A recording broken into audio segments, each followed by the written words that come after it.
Eclectic show ahead of us. We'll talk some college basketball, some women's college basketball. We will talk some NFL football. We'll talk some baseball. We'll talk some viruses. We'll talk some NAIA as well. We'll talk some fact or fiction.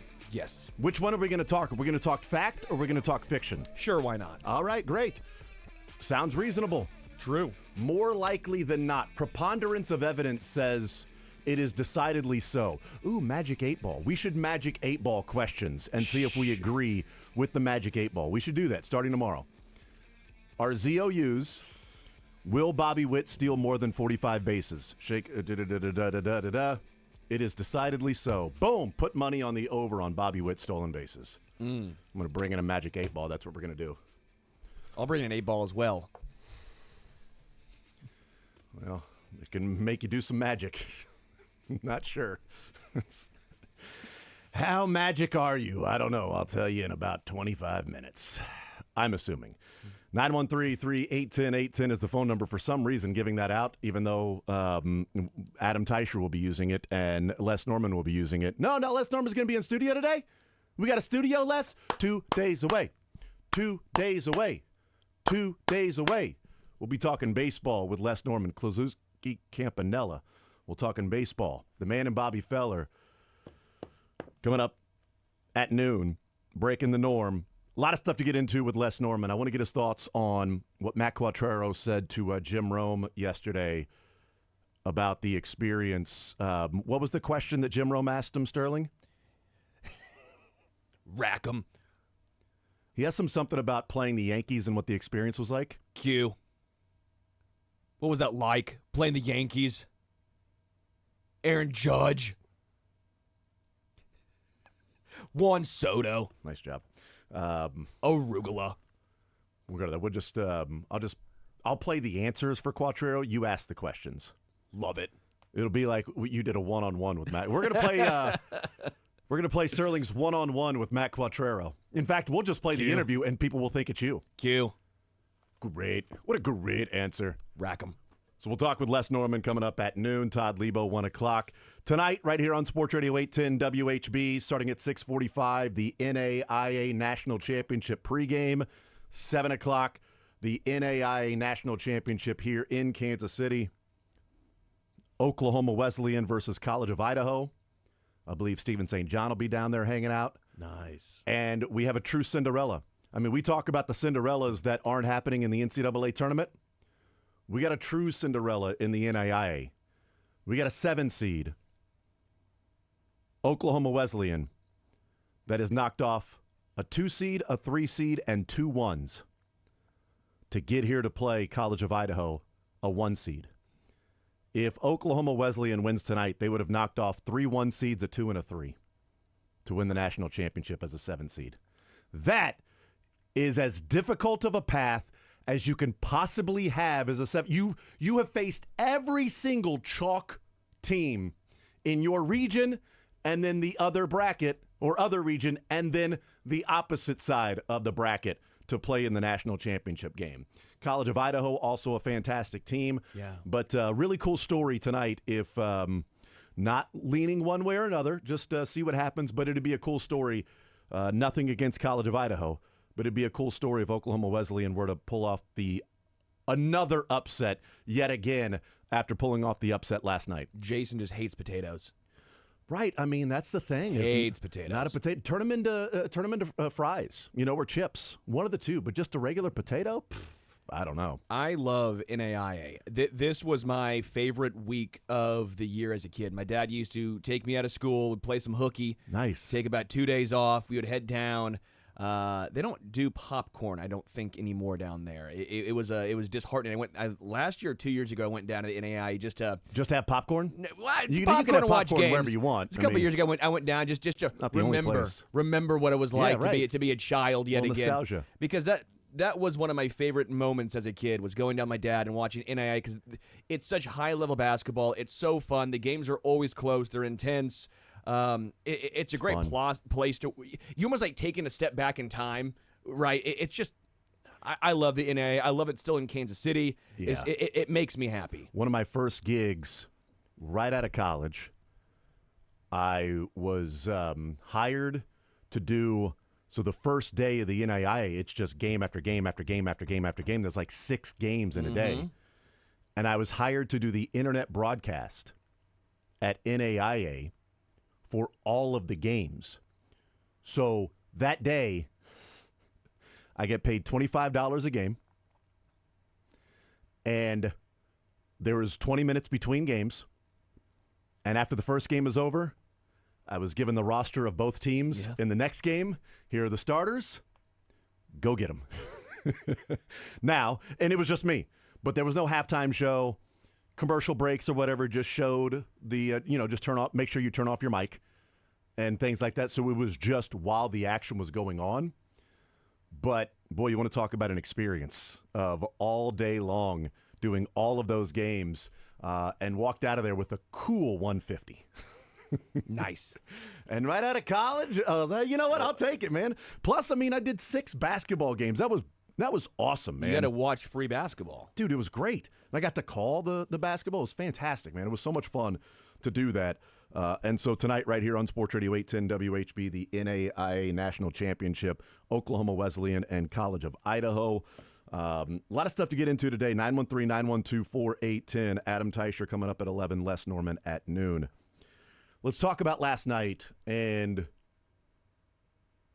awful news for USC and Juju out for the season with a torn ACL. Man, when it happened, most everybody watching it, myself included, I mean, you just sort of knew. Right? With KJ Adams, you knew. Yeah. I mean, we've seen that before. And the way that Juju's leg buckled, you just knew. And you're hoping for something. You're hoping for the best. But, like, even if you get the best news, what's the best news? That she's only going to miss a month? Yeah. Like something like when your knee buckles like that, you can't put weight on it. She's screaming in pain. Like, what, you're going to miss a couple of weeks. Okay, that's still out for the tournament. Like, we've still lost the star of the NCAA tournament. I know Paige is still playing for UConn. Yeah. And I love Gino Auriemma last night after UConn was done. And I think the final question to Gino, their courtside, was like, less than a minute. What do you think about UConn? He's like, hold on. Juju's next? Well, why are you talking to me? Let's go. I want to watch Juju play. Stop talking to me. Let's go to Juju. I mean, that's just it's Caitlin Clark. We saw what she's done the last couple of years, and Juju's taken the mantle. And last night was awful, and it sucks. And injuries are a part of this thing. We didn't know what would be the case with Cooper Flagg a couple of weeks ago, and that has turned out to be not that big of a deal. Yeah. As he looked like Cooper Flagg in these first 2 games over the weekend, and so you expect Duke to be at full strength with a full-strength Cooper Flagg, which is great. But women's college basketball lost a star.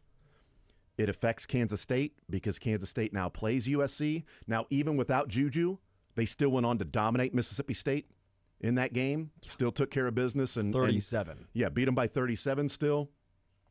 What sucks from this, though, is not only obviously the injury is awful.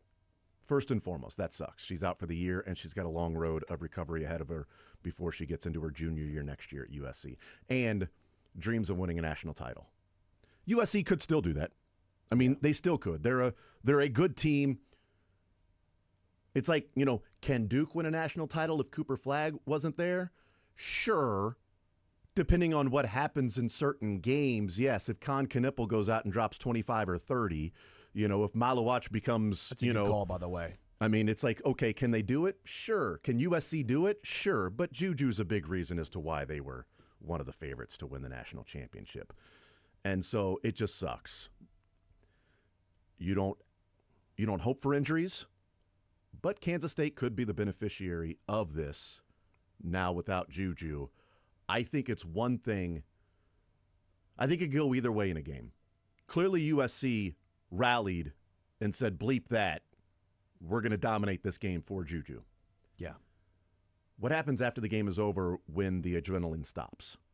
What happens these next few days when reality sets in that she's not going to return this year. She's going to be on the sideline watching and cheering, but not out there being Juju Watkins. What happens then? I don't know. Maybe K-State is able to go and win. Maybe Poindexter, goes off and hits 8 or 9 more threes. Yeah. Maybe Ayoka Lee against a bigger team like USC. While Juju's awesome, they've got some big players. They got some height there with USC. So what happens with Ayoka Lee? Is she able to do her thing? We'll see. It sucks for college basketball. It could be a benefit to Kansas State. Well, even if it's 1% better chance of winning, a benefit for Kansas State more to get than to the Elite 8. 1%. Yeah, right. I mean, it's going to be a benefit, and it sucks that happened last night. Anyone have the Lady Wildcats going the farthest of anyone in the Should have in their brackets versus men's and women's? Should have the highest of the local seed, of the right, local ones. the highest seed of all the teams. So they should have. You should have had them at least going to the Sweet 16. You would think, although playing in Lexington. Yeah, well, because in the round of 32, that's a difference between guys, Yeah. and, which is I do think it's awesome for first pod, those 4 teams, the highest seed of those 4 teams plays a home game. It's like You play at college that football site. playoffs, whereas it's those games they play. So Yep. playing in Lexington, Yep. I mean that'd be awesome. I wish the men's side did that too. I understand why they don't, but you know how cool it would be for They'd have Missouri played in, to host a. They'd have played in Lubbock. Well, they would have played in Lubbock. They'd have played in Lubbock. That game for Kansas, though, they'd have been playing in Madison Square Garden. Yeah. I mean, that'd been pretty badass, playing in the it wouldn't suck. Although you'd have to figure it out with the Knicks, and things like that, of figuring out all of those things. But still, that would be interesting. But, a different time. And we'll see if the women ever get there. By the way, K-State, though, if they do, this is a very difficult pod they're in. Because, okay, USC, no Juju. Okay, a little easier. You beat them, more than likely you're playing UConn. UConn's a 2 seed this year. Mm-hmm. That's a pretty difficult stretch to get to the Final Four there. We don't get a Juju Page, and we'll see what happens with that. The fallout from this, though, was bad. And I can understand the initial emotions from USC fans. Okay, I can understand the initial emotions from USC fans. And maybe it's because it's a local player that I get a little bit more sensitive to it. I can understand early on some boos and people not being happy with Chandler Prater. It was a basketball play. It was a basketball play. Juju's coming down the court. Chandler Prater is playing defense to stop a layup. There's contact that is made. That happens in basketball. And it was unfortunate timing that Juju, as she was stepping and landing, the knee gave out. It was not dirty. It was not more physical than anything else. It was a generic basketball play. USC fans early on booing. Okay, whatever. But the continual booing whenever Chandler Prater, and by the way, Chandler Prater, former KU Jayhawk, North Kansas City High School, so local player, and that's why I say it might be a little more sensitive for me because of the local tie-in there. And we talk about, protecting our own. It's one of the reasons why it pissed off so many people about Salvi and Pete Alonso is that you're ignoring one of our own. You're ignoring Kansas City. Okay, you're ignoring the civic pride that's there. Yeah. And we root for the local kids. One of the reasons why, I wanted Colorado State to win besides, in my bracket and things like that is you got, Staley in the house. Point guard for Colorado State. Drake, awesome story. Missouri, Drake, big conversation around here because of the Kansas City connection with all of those kids. And Chandler Prater, playing high school basketball just across the river. Or if you're up north, just before the river. And playing at KU, and then now at Mississippi State.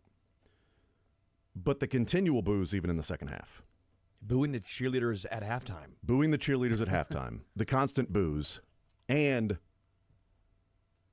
the subhumans that started sharing her Instagram on Twitter so that the comments would be bombarded with things you can expect, things you would think of in social media, to the point that comments are turned off for a lot of those for Chandler Prater. And to hear after the game is over, locker rooms are open in the NCAA tournament. and the media shows up to the locker room for Mississippi State, and Chandler's not in there, and the SID from Mississippi State says she's not around, she's not doing well right now. It sucks. She was part of a collision that the star of basketball that's done so much for women's basketball, that all of the players out there respect her. I mean, you heard it 2 days ago when they were getting ready to play, USC. Juju, she's, she changes women's basketball. Like, she's more than just the game. She's more than just playing. What she could do. Caitlin, Paige, Juju. More than just playing. It's somebody that goes out there and people nationally. My text chain, bunch of guys, 14, 15 of us, talking about USC.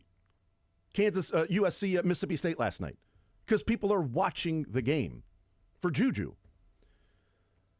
And you can understand, like, she feels terrible about it. Let's play Sam Purcell. Here's the Mississippi State head coach. He was asked about the boos that took place there throughout the game, especially when Chandler Prater touched the ball, but also the immediate throughout the second half of before Chandler Prater could get there because she's playing ball, the attacks to social media and her Instagram and people sharing her Instagram with USC fans. Here's Sam Purcell about what was going on social media. This is the first time I've heard that. That's what I said in my opening statements. We're a program of class, and my prayers and thoughts as the leader of this program immediately in that opening statement was with Juju. We don't play to hurt, we play to compete. And that's just an unfortunate situation. There was no harm, and I hope us as a society, because social media can be ugly, that you understand the other lady on my team that was involved is a woman of class. She comes from a family, too, with loving parents, and I'm sure she is remorseful and obviously, but, didn't want to have that happen situation. So I pray as a society that we understand as a thoughtful apology that we don't take this further than it needs to. And on behalf of the Bulldogs, again, we're praying for her recovery for this next game because she's the ultimate competitor, and we want to see her back on that court. Yeah, it's awful that and it's a great story too with Chandler and her mom. That there's been a couple of stories that have been out there when she was at KU. Her mom suffering the stroke while she was playing at KU, and there's been a number of stories that have been done on Chandler and just like I don't know. Again, I'm more sensitive to it because there's the Kansas City connection there with that. And I would hope that I'd still have the annoyance and frustration with people going after any particular player on Mississippi State. I think I would. Maybe it's heightened because of North Kansas City High School. Sure. But it's total BS, and there's nothing malicious about that play. It was such a generic basketball play. Yeah, I'm perplexed. Yeah. I am befuddled right now. I have no idea how you watch that play and you would just blame her for the injury. It's mind-blowing. Yeah. It is the most generic. What is she supposed to do? Let her score? I mean, it was just she was just walling up. She was walling up. It wasn't. Juju was going to the basket. She was sliding down the lane with Juju. Yes. They collide, which happens all the time. She didn't throw a shoulder into her. No. She didn't do that. She's sliding with Juju. They hit. Juju steps at the exact wrong time on the floor to plant while they're, making contact, and the knee gives out. It sucks. It's unfortunate. But there was 0% of anything that would be malicious or out of the ordinary for basketball. It's absurd. It wasn't like a Grayson Allen, one of those dirty plays, or it wasn't was it Zaza Pachulia who took out, who did he take out? Who was shooting the three?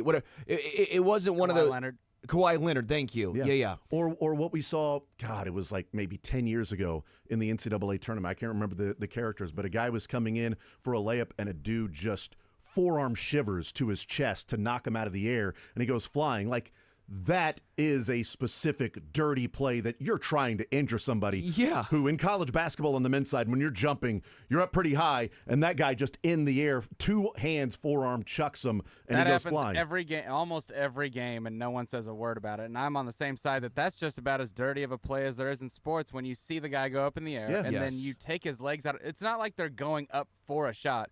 You've seen guys almost look at their legs and then put their shoulder right into wherever they can get to, and that's just That's dangerous. That can end up very bad. Yeah, and it won't change until it does, unfortunately. And this was just playing ball. I have no idea how anyone could watch that play and send hate mail and have that sort of anger towards someone.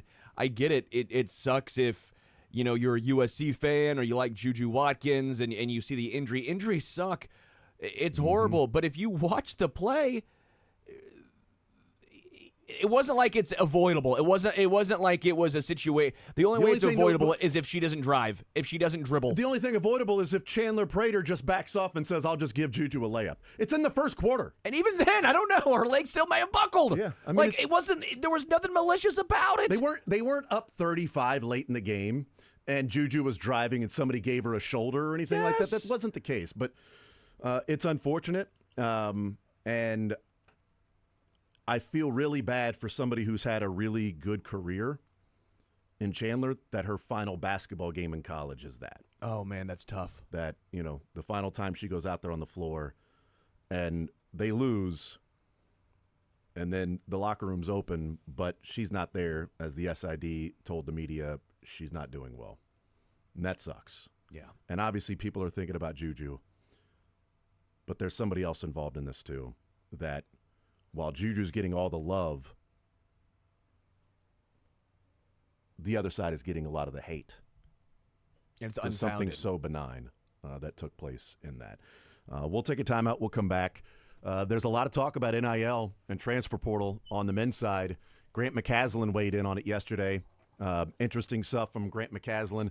Jay Williams weighing in on it, and Jay Billis as well. And interesting, the opposite sides of the spectrum of those conversations with those players and coach, well, not players, but coach and analysts.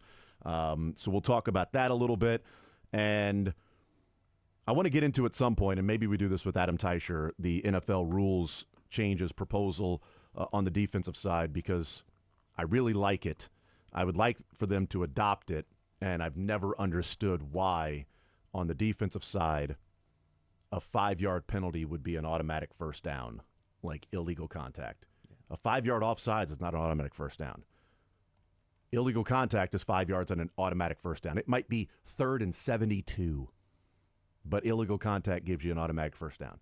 So we'll talk a little bit about some of the rules proposals, but that one I find to be the most interesting because there's been way too much talking about the tush push and all of that stuff. So we'll take a timeout, come back, continue rolling. More Zone next.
for the Guardians, and Cole Reagans for your Kansas City Royals on Thursday out there on the mound. And my fantasy baseball team. That's right. You got Cole Reagans on your team? Oh, yeah, baby. You play fantasy? Our draft is coming up on Saturday.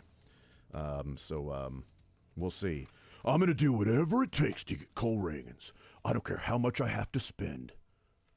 I play with mostly Cardinals fans. And I'm going to say that with people in the league listening. I hope they don't run up the price on me. I'm going to do whatever it takes. I don't care what the budget is. I will pay. Cole Reagans will be on my team. Last year he went for 40. Cole Reagans 60. 61. Son of a 62. How do you guys know that I've said anything? I'll do whatever it takes. That's not the case. I won't do whatever it takes. But I would love to land Cole Reagans, as would everybody in fantasy baseball. Yeah. Would love to land Cole Reagans on your team. So he goes to the mound on Thursday.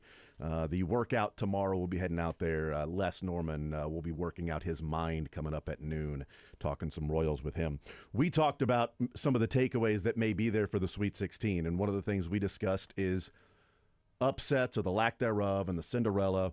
And you brought up the point, which was a good one, of, hey, New Mexico was right there with Michigan State. Colorado State, I mean, if it wasn't for Derek Queen, Colorado State moves on. There's a 12, right? So we're talking about an 8-point difference in seed line. And 2 8s, Gonzaga and UConn. Right, that both played fantastic basketball.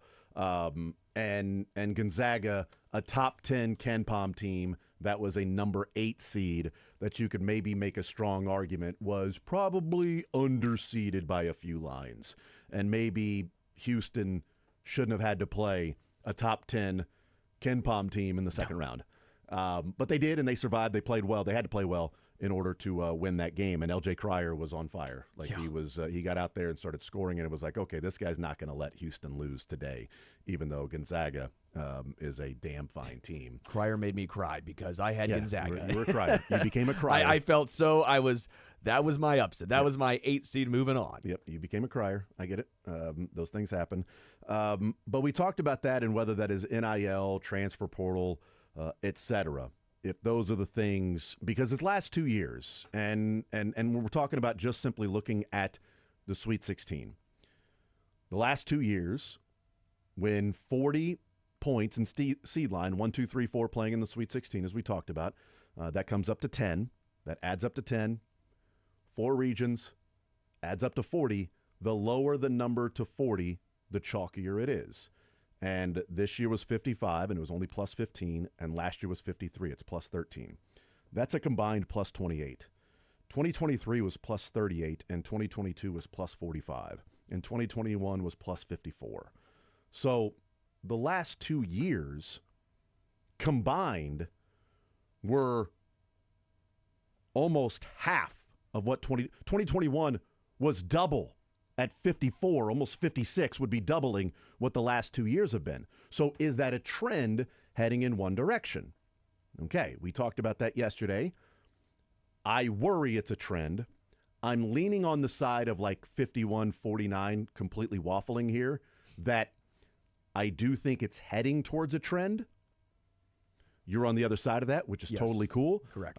Because you have good company, and we'll play some of those clips here. Let's hear from Jay Williams first of all.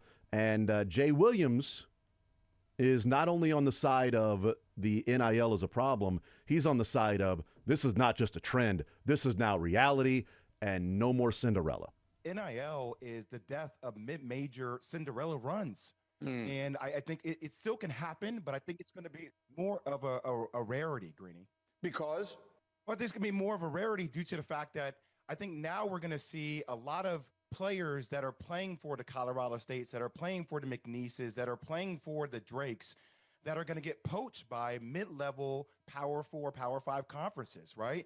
And you're going to see teams in the middle of the pack of the Big 10, the middle of the pack of the Big 12, see these players and say, hey, we'll give you 4X, we'll give you 5X what you're earning at your mid-major conference. And when I talk to mid-major coaches, the consistent complaint I always hear from them is retention. We can't hold on to players because these Power 4 schools are just clipping them and taking them away from us. And that's why I think you're seeing chalk as much as you're seeing right now as we get to the Sweet 16. You're not seeing any mid-major left. You're going to see the big boys, and I think that's going to be the case moving forward. So a couple of points there that I do think could lead to this being a trend. And that is, we talked about a month ago, maybe a couple of months ago, that the best teams in America, the teams that were barreling towards a number 1 seed, were the teams that returned all of their players, like 6 of the top 8, 5 of the top 6. Houston, everybody except for Milos Uzan that replaced Shed. That's it. Everybody else returned to the team for Houston. What do they do next year? We'll find out. But that's retention. That's keeping LJ Cryer or going and get him. It's keeping Emmanuel Sharp. It's keeping Jawan Roberts. It's keeping those guys at Houston. Florida, retaining their guys. Auburn, retaining their guys. Duke going and buying freshmen, right, and bringing those guys in.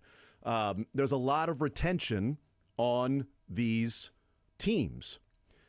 And to that point, I do find it interesting of what Jay Williams is saying, is that if the mid-majors can't retain some of those players, how many times have we talked about in years past, well, this mid-major has 6 guys, they are all juniors and seniors, and they've been playing together for 3 or 4 years. Sure. And it's like, this team is, that's why they're going to show up and beat this team, because they are so connected. And you've got this other team that's sort of struggling right now, bigger name, bigger conference, but this team out of, the Valley has been playing together for a while. Now, Drake is a little different since they all came, but you had a lot of guys that played together at Northwest Missouri State. So they were all very familiar with the system, familiar with each other, familiar with the other guy, how they play, where they're going to be, how they're cutting, tendencies, things like that. And then you put it to the D1 level. So there is that experience. There is that retention at Drake because of what they did at Northwest Missouri State. The conference representation, I think, is interesting because there is a little misleading part of the conference representation, because we talked about there's only 4 conferences represented in the Sweet 16. 7 from the SEC, 4 from the Big 12 and the Big 10, and 1 from the ACC. But when you dig a little deeper and you see that the previous record low for conferences represented in the Sweet 16 was 7. It's now 4. Yeah. But Houston 2 years ago was in the AAC.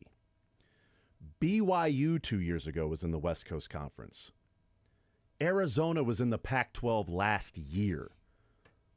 That's 7. Yeah. That's 7 right there. So I think when we're talking about Cinderellas and smaller conferences, is it NIL and transfer portal, or is it consolidation? Or is it the bigger schools grabbing other teams from smaller conferences? Your best from the AAC Houston, you're now a Big 12 team. Yeah. BYU West Coast Conference, you're now a Big 12 team. Because BYU with Jimmer was a great Cinderella, fun, lower-level conference team that made a run. BYU in the Sweet 16, nobody's surprised. They're out of the Big 12. They went to KU last year and won the game. They did what they did at T-Mobile. What a difference 2 years makes. Right. And they got the number 1 recruit in the country next year, giving him $5 to $8 million, whatever it is. $5 million to $8 million at BYU. So can they retain these players on their team while bringing in the number 1 recruit next year? Boy, BYU would not be a surprise if they're in the Final Four next year, if that's the case. I've got them beating Alabama and losing to Duke, so it would not be a surprise if Thursday, first game out of the gate, is BYU and Bama. If BYU wins that game, who's surprised? Nobody's surprised if BYU knocks off Alabama. But 2 years ago, West Coast Conference team, not Gonzaga, right? Yeah. Playing in that. So I think there's an element of consolidation has taken away some of those conferences. That's what Jay Billis was talking about. Great point. Great point with the consolidation of the conferences and what that means, because of course it's going to be, if you are also, this was a historic year for the SEC, so that needs to be taken into account as well. Again, my thoughts. I think the SEC got too many teams in. I thought it was a little unfair, which is going to. But again, I think 13 were probably. I wouldn't have had Texas in. I wouldn't have had Texas. I think we all agree on Texas not being. Well, Oklahoma was a freaking 9 seed. Yeah, like, Texas was a play-in. Like I'd rather. I think West Virginia deserved to be in over North Carolina and Texas. Sure. But that's obviously not the case. And now Sean Miller's heading to Texas, where he's going to have massive amounts of resources, and we'll see what he does at Texas. I also think, though, to an extent, I get what he's saying by these bigger schools can buy out or bigger conferences can buy out players from these smaller ones. But that's been a thing for, well, not buying out, but players will transfer to the larger schools for exposure and all of that stuff. I mean, you did have the issue of you had to sit out a year. You did. So maybe transfer portal more than NIL. Because even Rylan Griffin went from Alabama to Kansas. You saw A.J. Storr go from Wisconsin to Kansas. That's not even poaching from small to big. That's just big to big. Yeah. And I do think some of these smaller schools, I'm not saying the small ones, but some of the smaller ones, okay. All the small schools. They'll buy players and use their NIL money on the second or third best player from a certain school, and they'll just spend it on that guy. Like, again, if you're expecting Akron to all of a sudden go out and compete with Arizona, they never have been. So what's the difference? Yeah. I want to play Grant McCaslin here before we go to break, and if we have time on the other side of the break, we'll play Jay Billis, because Jay Billis is strongly on the opposite side of Jay Williams. Thank you, Jay. Jay Billis is like, you're overreacting here. This is absurd. And he pointed out he's like, Colorado State. I mean, Gonzaga, New Mexico. Yes. Like, these teams were right there. UC San Diego was a bucket. Oh, McNeese knocked off Clemson. UC San Diego was a bucket away from beating Michigan. Michigan's in the Sweet 16. McNeese didn't just knock off Clemson. I think we're a little fooled by the fact that they made it a game. It was like a 20-point game at one point. It was total domination in that game. McNeese just punked them. And I'm so mad that the stupid damn report came out about Will Wade and taking the NC State job because I had McNeese State winning, or McNeese, whatever, winning and going to the Sweet 16. I would have been wrong about that, but I at least had them beating Clemson. And then I heard about that, and I'm like, yeah, no, I'm going to take Clemson. Ultimate Vibes guy here. I'm going to flip that. I'm going to flip that. I also flipped. Yeah, so you flipped two, and you got one right, one wrong. But now we have to look at it like it's almost like an NFL preseason game where, hey, you might not have a spot on this team, but if you put out some good tape, there'll be plenty of teams calling. So, well, here's Grant McCaslin, Texas Tech, guy that was at North Texas, a guy that just beat one of his best friends in Ben McCollum at Drake, mid-major. Here's Grant McCaslin weighing in on the wealth gap that he believes is developing in college basketball. I would say NIL is a huge part of it. There's no question. It's created the largest gap. But the transfer portal and ability for people to transfer anytime, anywhere has created the biggest gap. Because let's just say you could financially do what you needed to do, but guys weren't able to transfer the way they are, then at least you could build a team to some level. Because right now, if you look across the country, especially early, the teams that had the most returners have the best chance to win. And that may not be completely the case, but in our league, if you look at Houston, they return the most on their roster. And Arizona in our league returns the most on their roster. And even though there's some newcomers at BYU, and we return some really significant pieces. So, I just think the gap is so significant right now between what you would say, the Power Four conferences and any other league. It's not even close. And it's sad, honestly. I think the interesting part moving forward will be the retention. We'll be spending the money on retention. So if you are one of the bigger schools that has the money to spend, and now that revenue sharing is going to be a part of it moving in, which I think will only increase the wealth gap, because you're talking about teams spending almost $21 million per school for all of sports. But, I mean, Texas Tech has already come out and said that, they're going to spend like 17 or 18% of that's going to be on basketball. 74% is going to be on football. So that means they're going to spend about $4 million every year out of their own revenue sharing on basketball. That doesn't include NIL.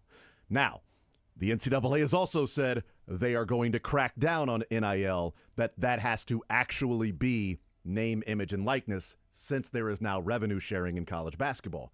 But if you're talking about like the SEC at $20.4 million in what the payouts and things would be for them to get 20 or 10% of what the revenue collected from the conference, of what would be revenue sharing. The Big Ten's at 19.9, the ACC at 18.3, the Big 12 at 14.6, Mountain West 4, AAC 2.9, Sun Belt 2, Conference USA 1.6, 20.4 to the SEC, 1.6 to Conference USA in revenue sharing, not even including the NIL, the name, image, and likeness. So that's the concern, because then you can retain all your players and still have money to go out and spend on other teams' best players too. That's where my worry of this being a trend is coming into play. That's all. Concerned, dude. That's right. Again, I'll just always say it's always been like this. Just now it's out in the open. I don't think anything's really changed. But keeping players, like the transfer portal, not having to sit out a year. That's what it is. If you want to blame something, it's not NIL. It's the transfer portal. The threat of, or at least the, there is a deterrent there. Yes. You do have to sit out a year if you're going to transfer.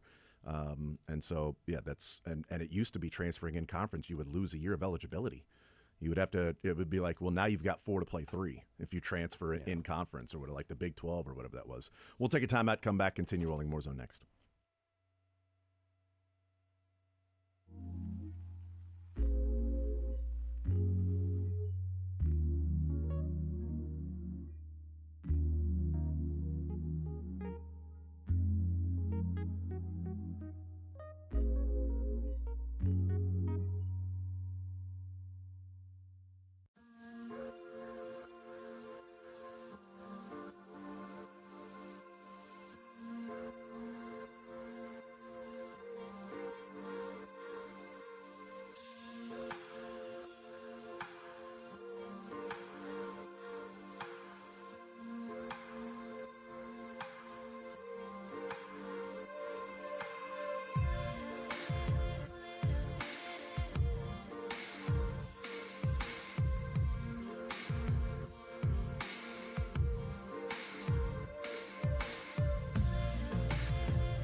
Sports Radio 810 WHB. The next year is going to be really fascinating with the House versus NCAA case being settled and the revenue sharing and the scholarship structure, with basketball going from 13 to 15 scholarships. And then you got football going from 85 to 105 and baseball finally going from 11.7 to 30. I mean, just like you get a 22% of a scholarship, now you get a full ride. I mean, there's no debate. There's no question. I don't have to be the number 3 hitter and wondering why this guy who's the 4th outfielder has 7% higher scholarship than me because he was a higher recruit out of high school, only I'm a better player right now. Yeah. What the hell? Like, I don't have to deal with that, which is why I've been saying, we're like, well, how do you deal with NIL in the locker room? And this guy's making more than that guy. Go ask every baseball coach at D1 how they deal with the percentage of scholarships divvied out when this guy's a higher recruit, so he gets 30%, and you've busted your ass for 2 years, and you're now as the center fielder, and you're getting 17%. Like but this freshman comes Alex in. Bregman. Like right. when Bregman was like a senior or junior or whatever. I'm sure there was some freshman that was on full ride, and he maybe had to earn his way to that point. So, well, I've talked about it with Trey Harris at Mizzou that played for the Braves and traded to the Nationals organization. Like the amount of money he left Mizzou last 2 years, the number 3 hitter for Missouri baseball, and the amount of money he left Mizzou in student loans that he owed. Because there was 11.7 scholarships. Total BS. Anyway, let's hear from Jay Billis, who is not in agreement that the sky is falling with the NCAA tournament and there will be no slippers. It's all pumpkins and no carriage in the NCAA tournament anymore. Jay Billis saying, pump the brakes. There's a great deal of discussion about the makeup of this year's Sweet 16, that all the 16 teams in the Sweet 16 come from 4 conferences, 7 from the Southeastern Conference, 4 each from the Big Ten and the Big 12, and then 1 being Duke from the ACC. And there's discussion that, well, this is a result of NIL and the transfer portal. One data point does not make a trend. This is just 1 year. Last year, we had a ton of upheaval and chaos and upsets. This year, not as many, but remember, Drake won a first-round game. St. Mary's, Gonzaga won a first-round game. New Mexico, Colorado State. And Colorado State was a bucket away from reaching the Sweet 16. It took a last-second shot by Maryland to keep them out of the Sweet 16. McNeese won a first-round game. UC San Diego, a trendy upset pick against Michigan, lost by a bucket in their game. And people also tend to forget or not emphasize that 2 years ago, Houston was in the American Athletic Conference. BYU was in the West Coast Conference. Arizona was in the Pac-12. It's been 24 years since Ole Miss was in a Sweet 16. It's been 14 years since BYU was in a Sweet 16. One data point does not make a trend. This is not the ruination of college basketball. It's not the ruination of the tournament. That stuff doesn't make a whole lot of sense. And by the way, ratings are up for the regular season and in the NCAA tournament. It's just 1 year, and we've seen years like this before. Usually in the Sweet 16, it's 13 major conference teams, a couple of mid-majors, and Gonzaga. And the only reason Gonzaga's not in the Sweet 16 is they were misseeded as an 8 seed and had to play the 1 in one of the best games of the tournament against Houston. Those things are factors too. So I'm not sure it's time for panic yet, but the facile interpretation that this is all NIL in the portal, I don't buy it. Last year is an interesting one because we looked at the Sweet 16 specifically. But as he was talking about, there were, in the round of 32, a number of double-digit seeds. Last year in the 2024 tournament, there was a 10 seed, 3 11s, 2 12s, and a 13 in the round of 32. It's just that only one of them won that round of 32 game, and that was NC State. That went on to the Final Four. And I wonder how much of it is people are a little tired of SEC, and they were hoping for maybe a bit of a stumbling, and now that they have 7 of the 16 teams, they all think it's chalk. I like that Jay Billis reminded us that, remember, Drake won a game in the tournament. Thanks, Jay. I forgot. That was his only bad point. By the way, Arkansas has a 10, too. Yeah. Because they're in the SEC, they're not considered exactly an underdog. Well, that's the thing. They are 10! The 11 seed last year that was the underdog Cinderella was North Carolina State. So it's like the FAUs are different. Adam Teicher next.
Continue right here on Sports Radio 810 WHB.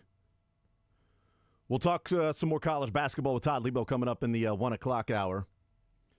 NAIA tonight right here on Sports Radio 810 WHB. National Championship game, Oklahoma Wesleyan versus College of Idaho. And coming up later on tonight as well, Washburn in action. We talked with Brett Ballard on Thursday. Washburn taking on Lenore Ryan there in Evansville in the Elite Eight for Washburn and the Fighting Brett Ballards. So we'll do a little bit of that coming up in the 1 o'clock hour. Right now, let's talk some NFL football, some Chiefs football. Adam Teicher from ESPN. Adam, welcome to the show. How are you, sir? Good, Jason. How you doing today? I am doing just fine. New Mexico tried to ruin your weekend, didn't they? Yeah. Michigan State, if they could shoot, might have won that game by 50 points. Yeah. But since they can't, they had to grind it out, and that's kind of the team they've been. You know, that was a pretty good look at how they play. I mean, usually they're a little bit better at scoring, but they got to play good defense. They got to rebound. They got to guard the 3-point line. I mean, absent any of that stuff, they're going to have a tough time winning because their talent level just isn't what the talent level is from a lot of their opponents in the NCAA tournament. Here's my prediction in that if Jace Richardson doesn't score until a minute and a half left to go in the game, they won't beat Ole Miss. Yeah, that's my really going out on a limb prediction there, Adam. If you had told me he wouldn't score until a minute and a half was left in the game, I told you they wouldn't beat New Mexico either. Yeah, so, right. That's a good point. He's a guy who I always thought he had to play well, and when he wasn't, I was thinking they might be in some trouble. Yeah, maybe that was the game where you sort of sneak by. Florida got by UConn by playing a really bad defensive game and disconnected and sometimes disinterested. And Jace Richardson, the game never came to him, and he couldn't really find it, and the shots weren't falling. So maybe that was maybe in Atlanta it'll be different when they get ready for Ole Miss, and maybe it'll be a Michigan State and Auburn, or Adam, a Michigan State and Michigan matchup in Atlanta. That would be I might fun. have to go down to Atlanta for that one. I don't know that I could miss that one. I think you should. Absolutely. I think you definitely should. And you can bring Jeff Chadilla along with you. Yeah, Jeff, he would love to sit next to me during a Michigan State-Michigan game for sure. That's right.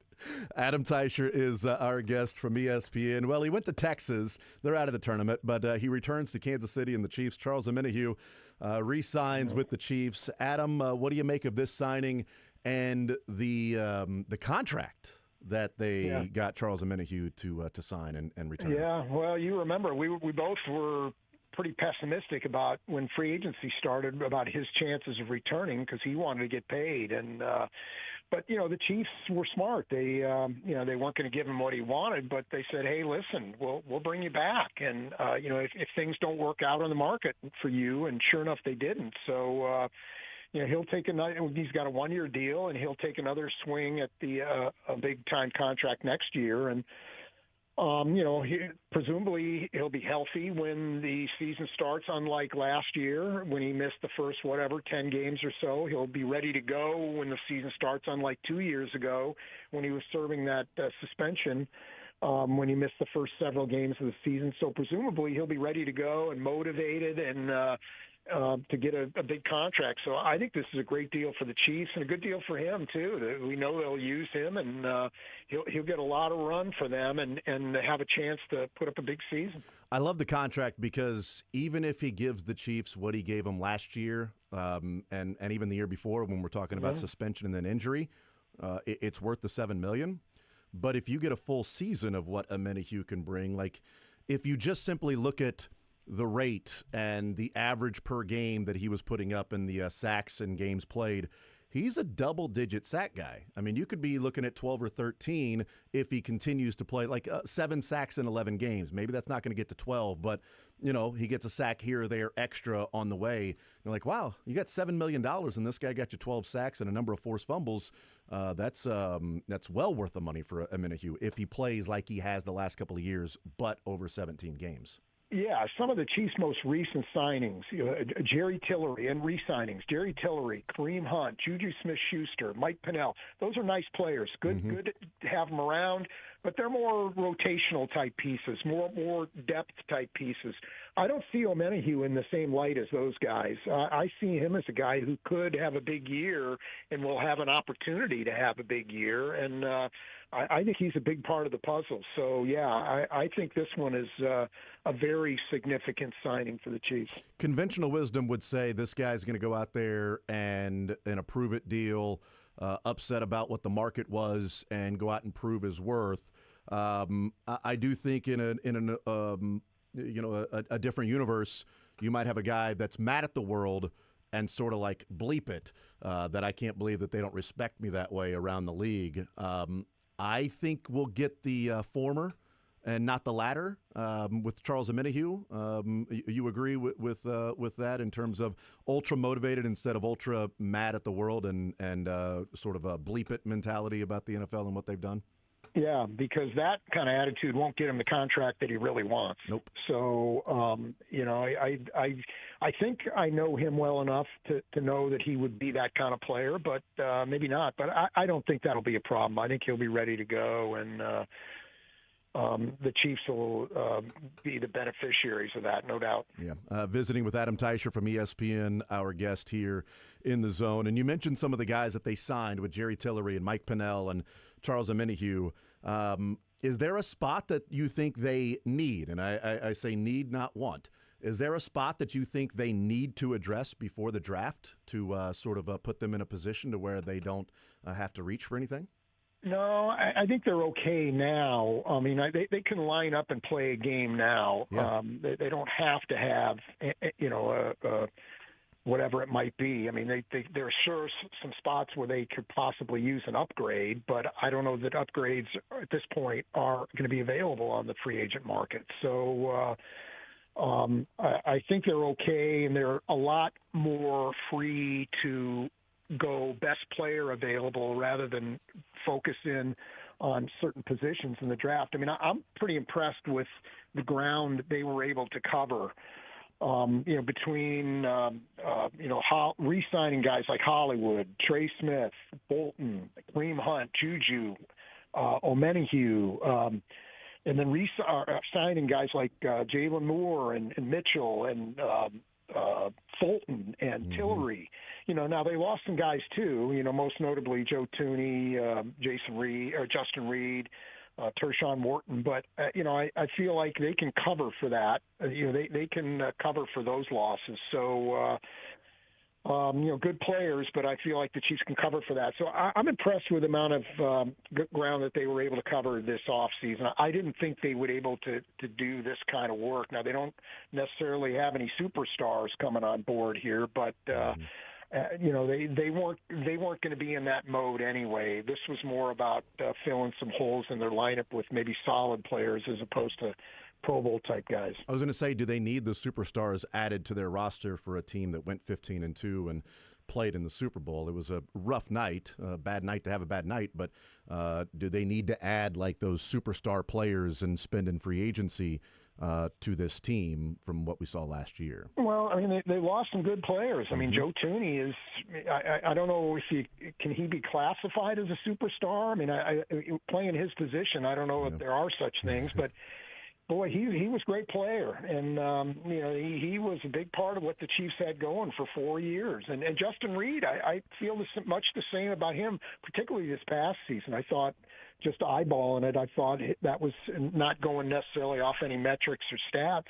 I thought this was his best season. I thought he played better than he had in either his first 2 years, but still pretty good in those years also.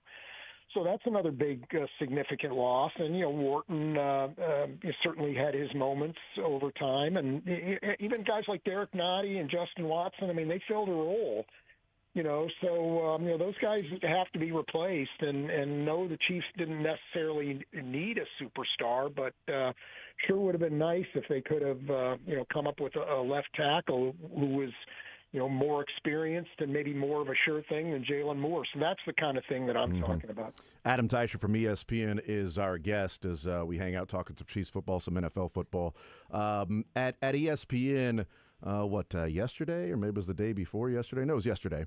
That NFL Nation and the reporters, you being the one covering the Kansas City Chiefs, put out the power rankings as, through free agency a month away from the draft. The Kansas City Chiefs still number one in the way too early power rankings at ESPN. And you had the write-up in the question of the under-the-radar move, and that was the ranking and then under-the-radar move. And you chose Elijah Mitchell as the under-the-radar move for the Chiefs so far this offseason. What were the reasons that you landed on Elijah Mitchell, and who else was maybe in the mix as you were coming up with your reasoning and selection for the move that may not be getting enough attention? Yeah, well, Mitchell seems to be a guy who's not being talked about a whole bunch. There's a lot of talk about Jalen Moore and certainly Christian Fulton as well, but no one's really talking, I don't think, about Mitchell, or not that much anyway. And I feel like if he can be, if he's healthy and can be something close to the player he was for the 49ers when he was a rookie, now that's been a few years ago, so we don't know that, but if he can, I think this is maybe a move that's going to work out better than people think and better than what the Chiefs are paying him. $2 million and change. So, I think this is a big deal. He gives them something they don't have and really haven't had for a little while, and that's a fast guy out of the backfield. So maybe he can be a guy who delivers more big plays than they've gotten from Pacheco and from Hunt. And so I think that could work out in the Chiefs' favor in a way that maybe people don't think it could right now. Is it? We're talking about it and reading it. It's interesting that it's like, he gives the team speed out of the backfield if healthy, and it's something that for 2 years I've talked about. Since that Jerick McKinnon 2022 postseason run, or 2021, I guess it was, when the 13-second game. Was that back in 2021 already? The 13-second game? Good God, it was that long ago? Feels like it was just 13 seconds ago that game took place.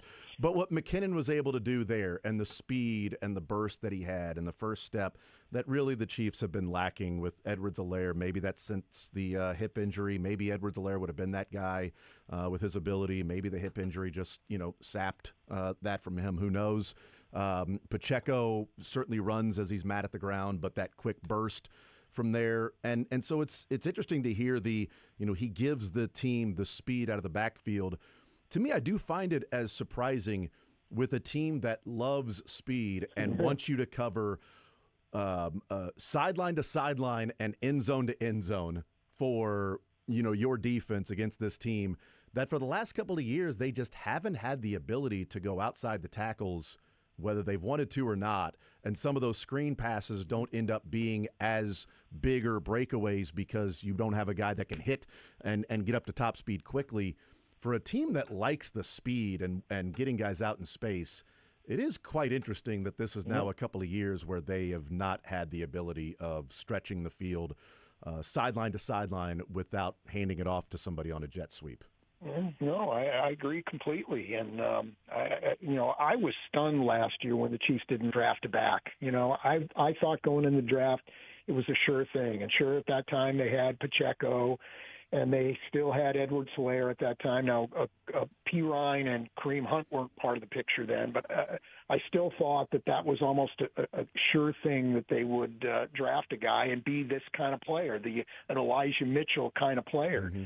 So when they didn't, I was with you. I was floored that they didn't bring in or sign a guy after the draft who maybe you want to look at who could be a fast guy. And what they did is they brought in Carson Steele, who's kind of the opposite of what we're talking about, right? So, it is kind of a mystery. And so I'm wondering about him. If he's healthy and he can, again, we don't know that, and we don't know that he can be, the kind of player that that he was when he was a rookie. But if he's healthy, I think this has the chance to be sort of an overlooked thing, that this can be a bigger deal than the people are making out of it right now. If the Chiefs do draft a back, a month from now, what they've shown us in some of the backs that they've had, whether that be Kareem Hunt or Edwards-Helaire or Pacheco, that it's not necessarily like you're going to have a guy that will be a fast guy. Like Devon Achane with Miami was like, we're getting speed. We're getting a guy that we're getting him out in space. We got Tyreek, we got Waddle, now we got Achane.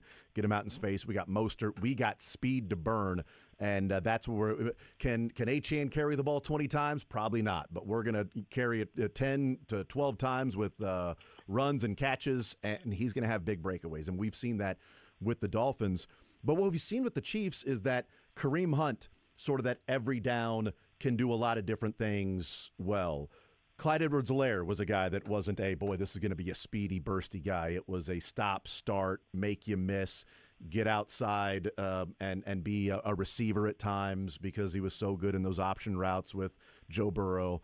And Isaiah Pacheco, a guy that, is a power runner, that there's some dynamism to his game, but not like a breakaway that they've had with Damian Williams, a number of years ago. God, 2019 with Damian Williams that long ago. Do you, if they draft a back, would it be to what they've shown us already, that it would be more of your overall all-around back? Or do you think maybe they might be focusing on what they've been lacking the last couple of years and bring some speed in from that position?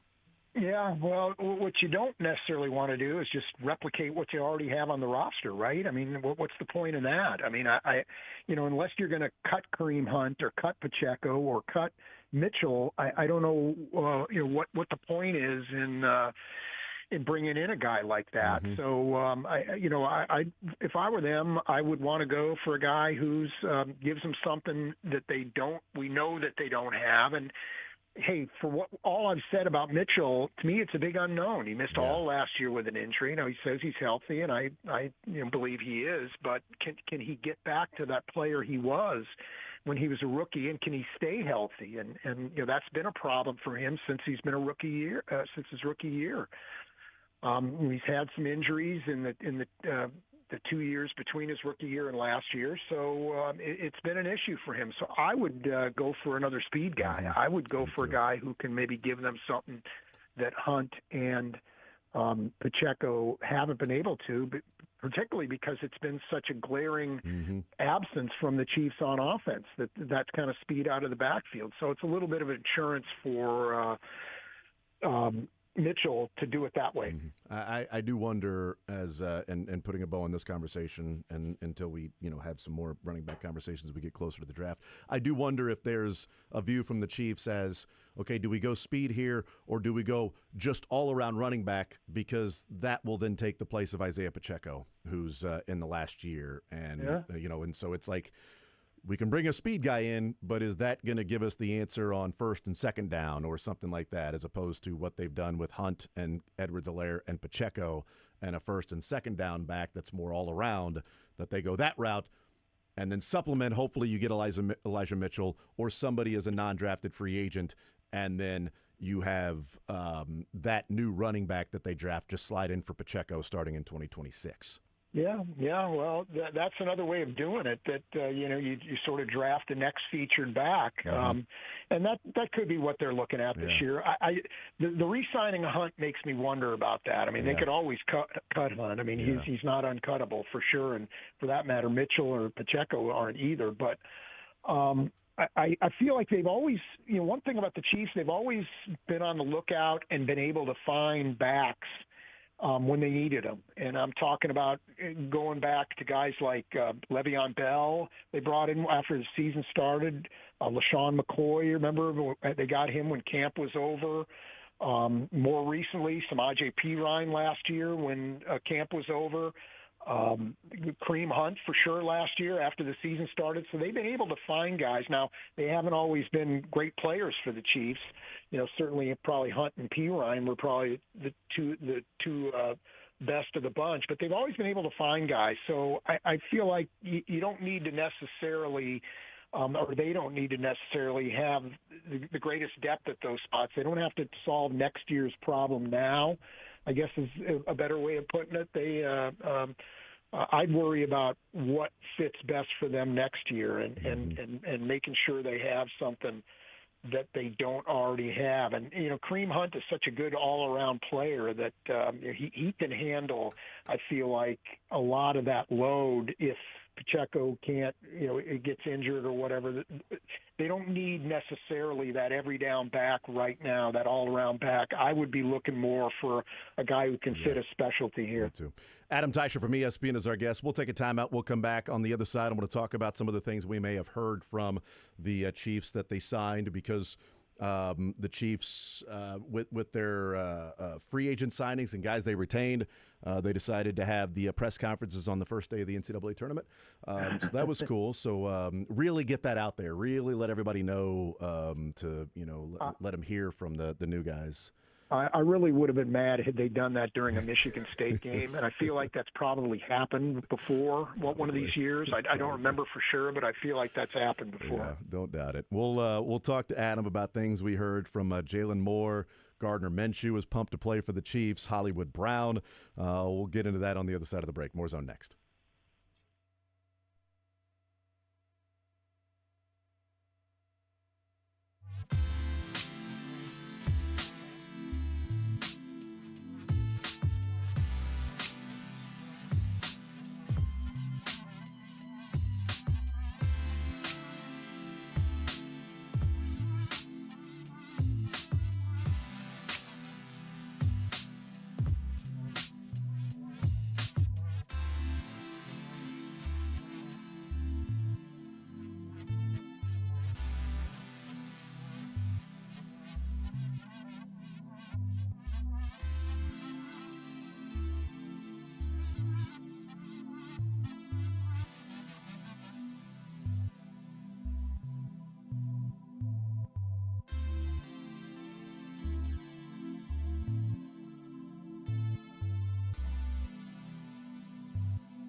best walk-up music I've heard yet. Yes, pretty good stuff as Michigan State in action against Ole Miss coming up on Friday night. And you know what? You don't have to wait till the last game of the NCAA opening round like last week. You get the first game out of the gates on Friday.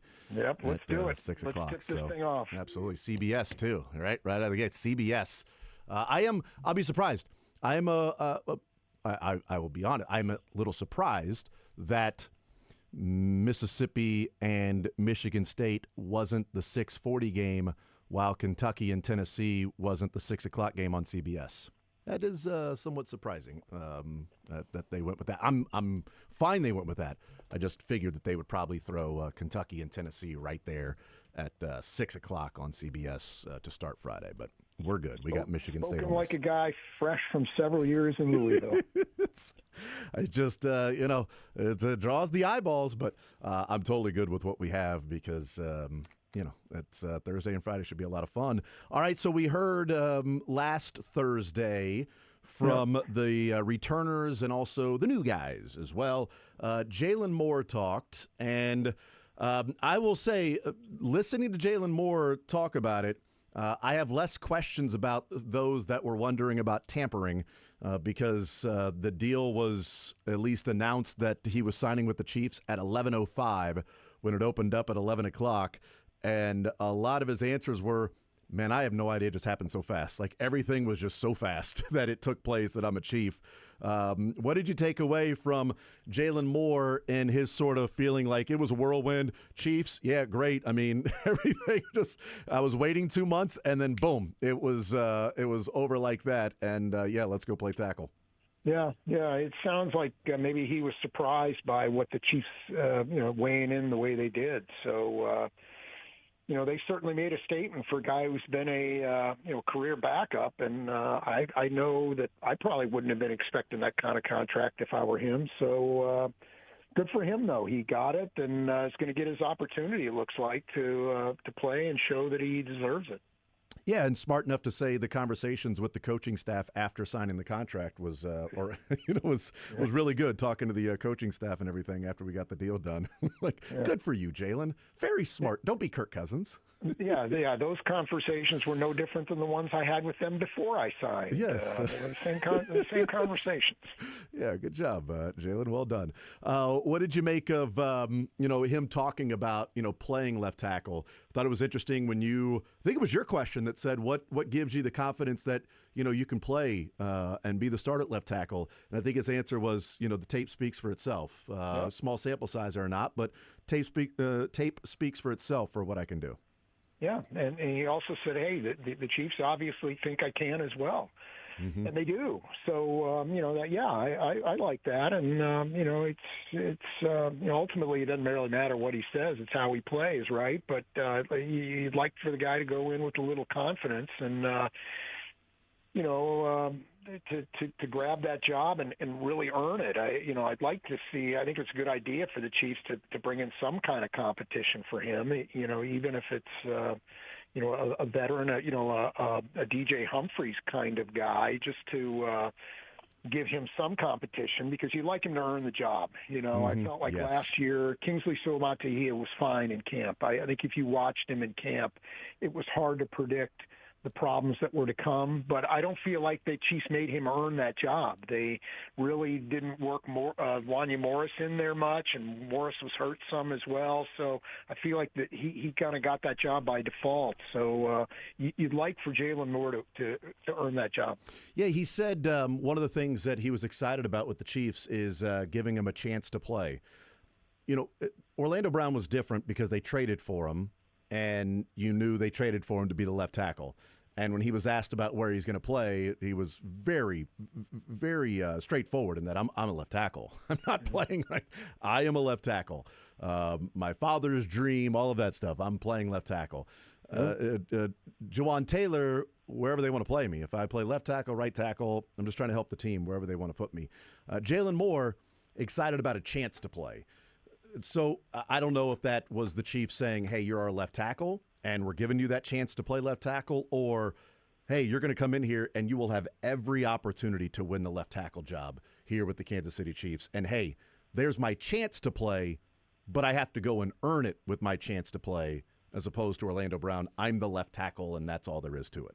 Yeah, well, I don't know that there's anybody else on the roster who's going to be competition for more. Right. Who's it going to be? Are they going to move Suamataia back out there? Are they going to move? Is Wanya Morris going to take a step up? I mean, right now that it's great for them to say that, but let's see it. Let's see what this competition is, and then when OTAs and when camp starts. Are they going to follow through with that? I mean, are these guys going to get a good shot at winning that job? Yeah, I mean, it's one thing to say, like, they're gonna really the Colts are gonna push Anthony Richardson and give him a quarterback competition to bring out the best in him. And then who did they sign for their backup quarterback? Was it Mason Rudolph? It was the Giants. Indiana Jones. Daniel yeah. Jones is now Indiana Jones.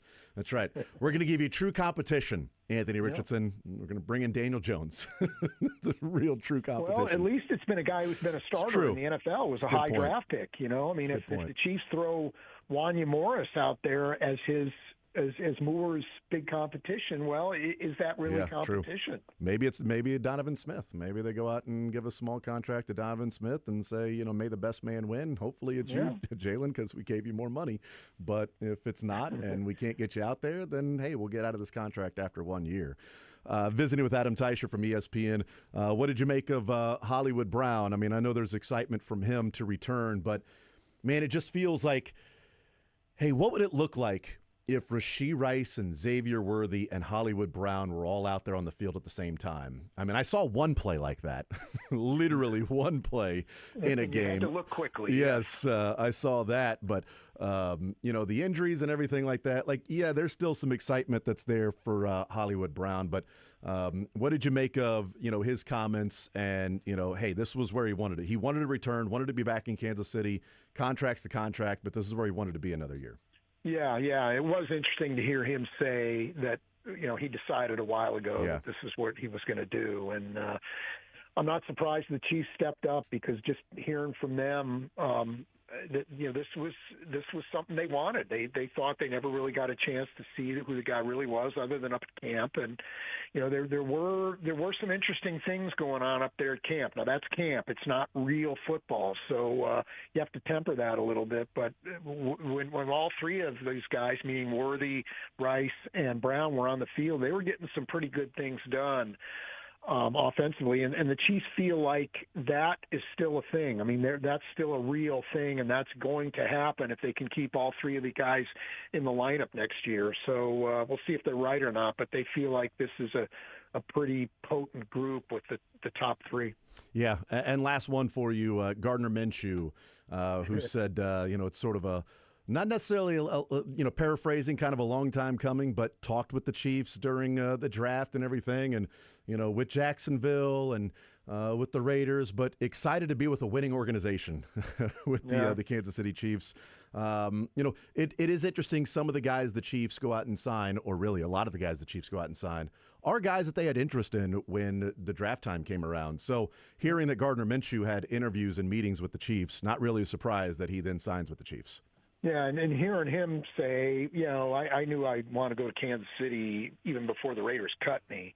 That was pretty interesting stuff, too. And knowing he was going to be a backup and talking about how much he had to learn or thought he could learn from Andy Reid and Patrick Mahomes. That was really interesting stuff. And you feel like he's a guy who wants to be here.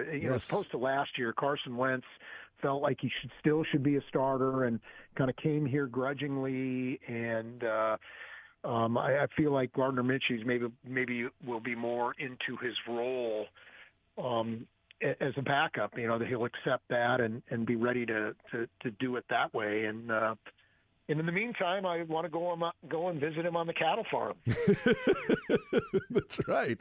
Are you going to do that?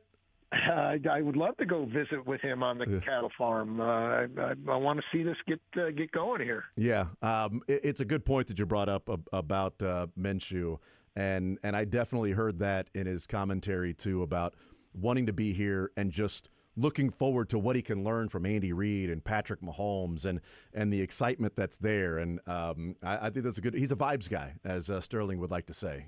Gardner Minshew's a vibes guy, where I think it's an interesting point about Carson Wentz. Like, I'm still a starter, so I'm going to approach this as a starter. And Gardner Minshew's like, I'm approaching this as a sponge. Like, I want to be a starter, and Andy Reid and Patrick Mahomes can maybe help me get back to that.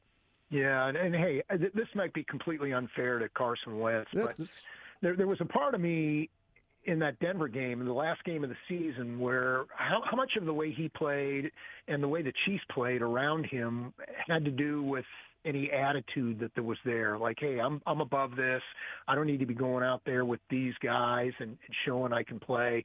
I don't know that, and maybe that's an unfair thing to say, but I wondered that when I was watching that game. Is what was the week like? Like, what was the preparation here like? I feel like if Gardner Minshew steps in, I can't tell you how he's going to play, but if he has to play, or just even if it's a season-ending game like last year where the Chiefs are just playing it because they have to, and the rest and all their starters, I feel like he's going to respond a little better in that type of atmosphere than maybe Carson Wentz did. Yeah, I'm hoping that would be the case as well. But looking forward to some of the press conferences and things like that with Gardner Minshew. Not looking forward to watching him play during the regular season unless it's Week 18.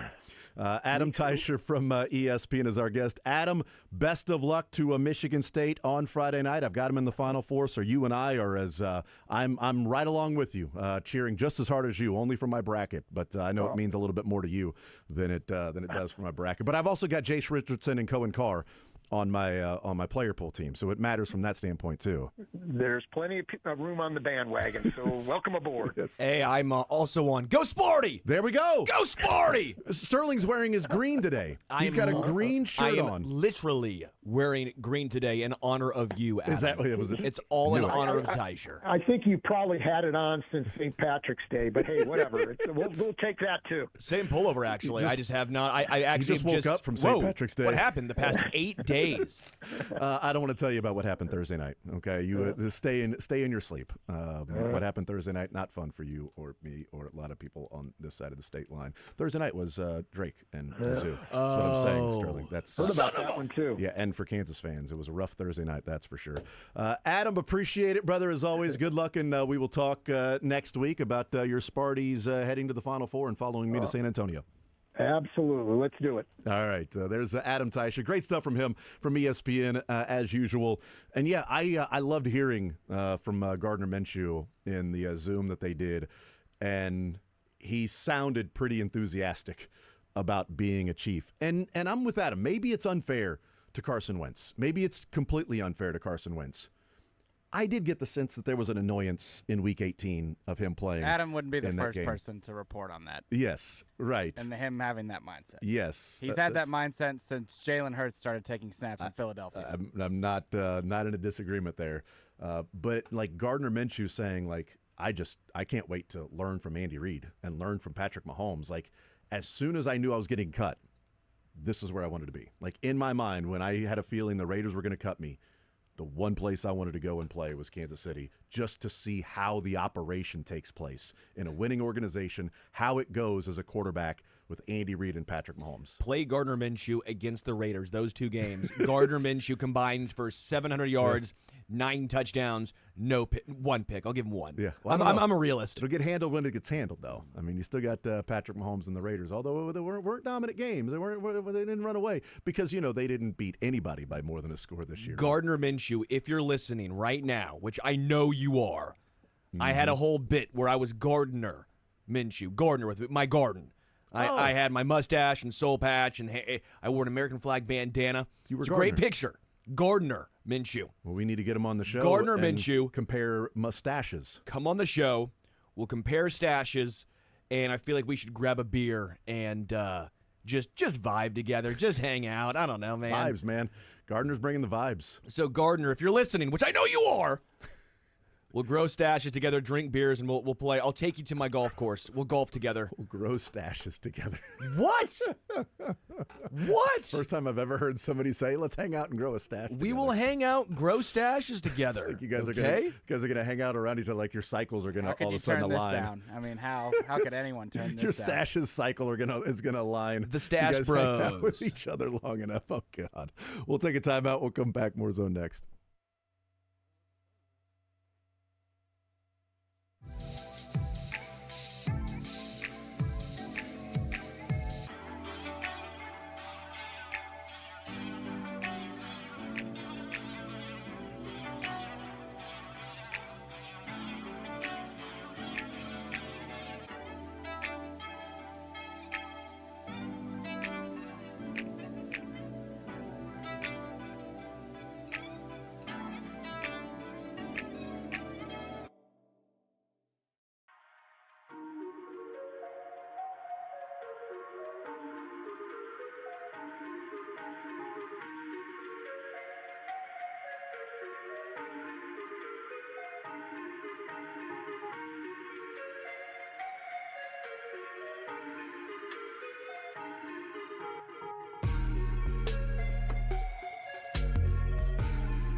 Teicher. So I Okay. don't know if you saw this. Breaking news, maybe.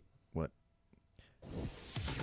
Harold Castro, Taylor Clark, Brian O'Keefe, Tyler Tolbert have been assigned to minor league camp. Nick Lofton, Drew Waters, and Joey Weimer have been optioned to minor league camp. They'll be optioned to Omaha. Kevin Biggio. Major league camp rosters at 26, which means Kevin Biggio and Dairon Blanco are rounding out the roster.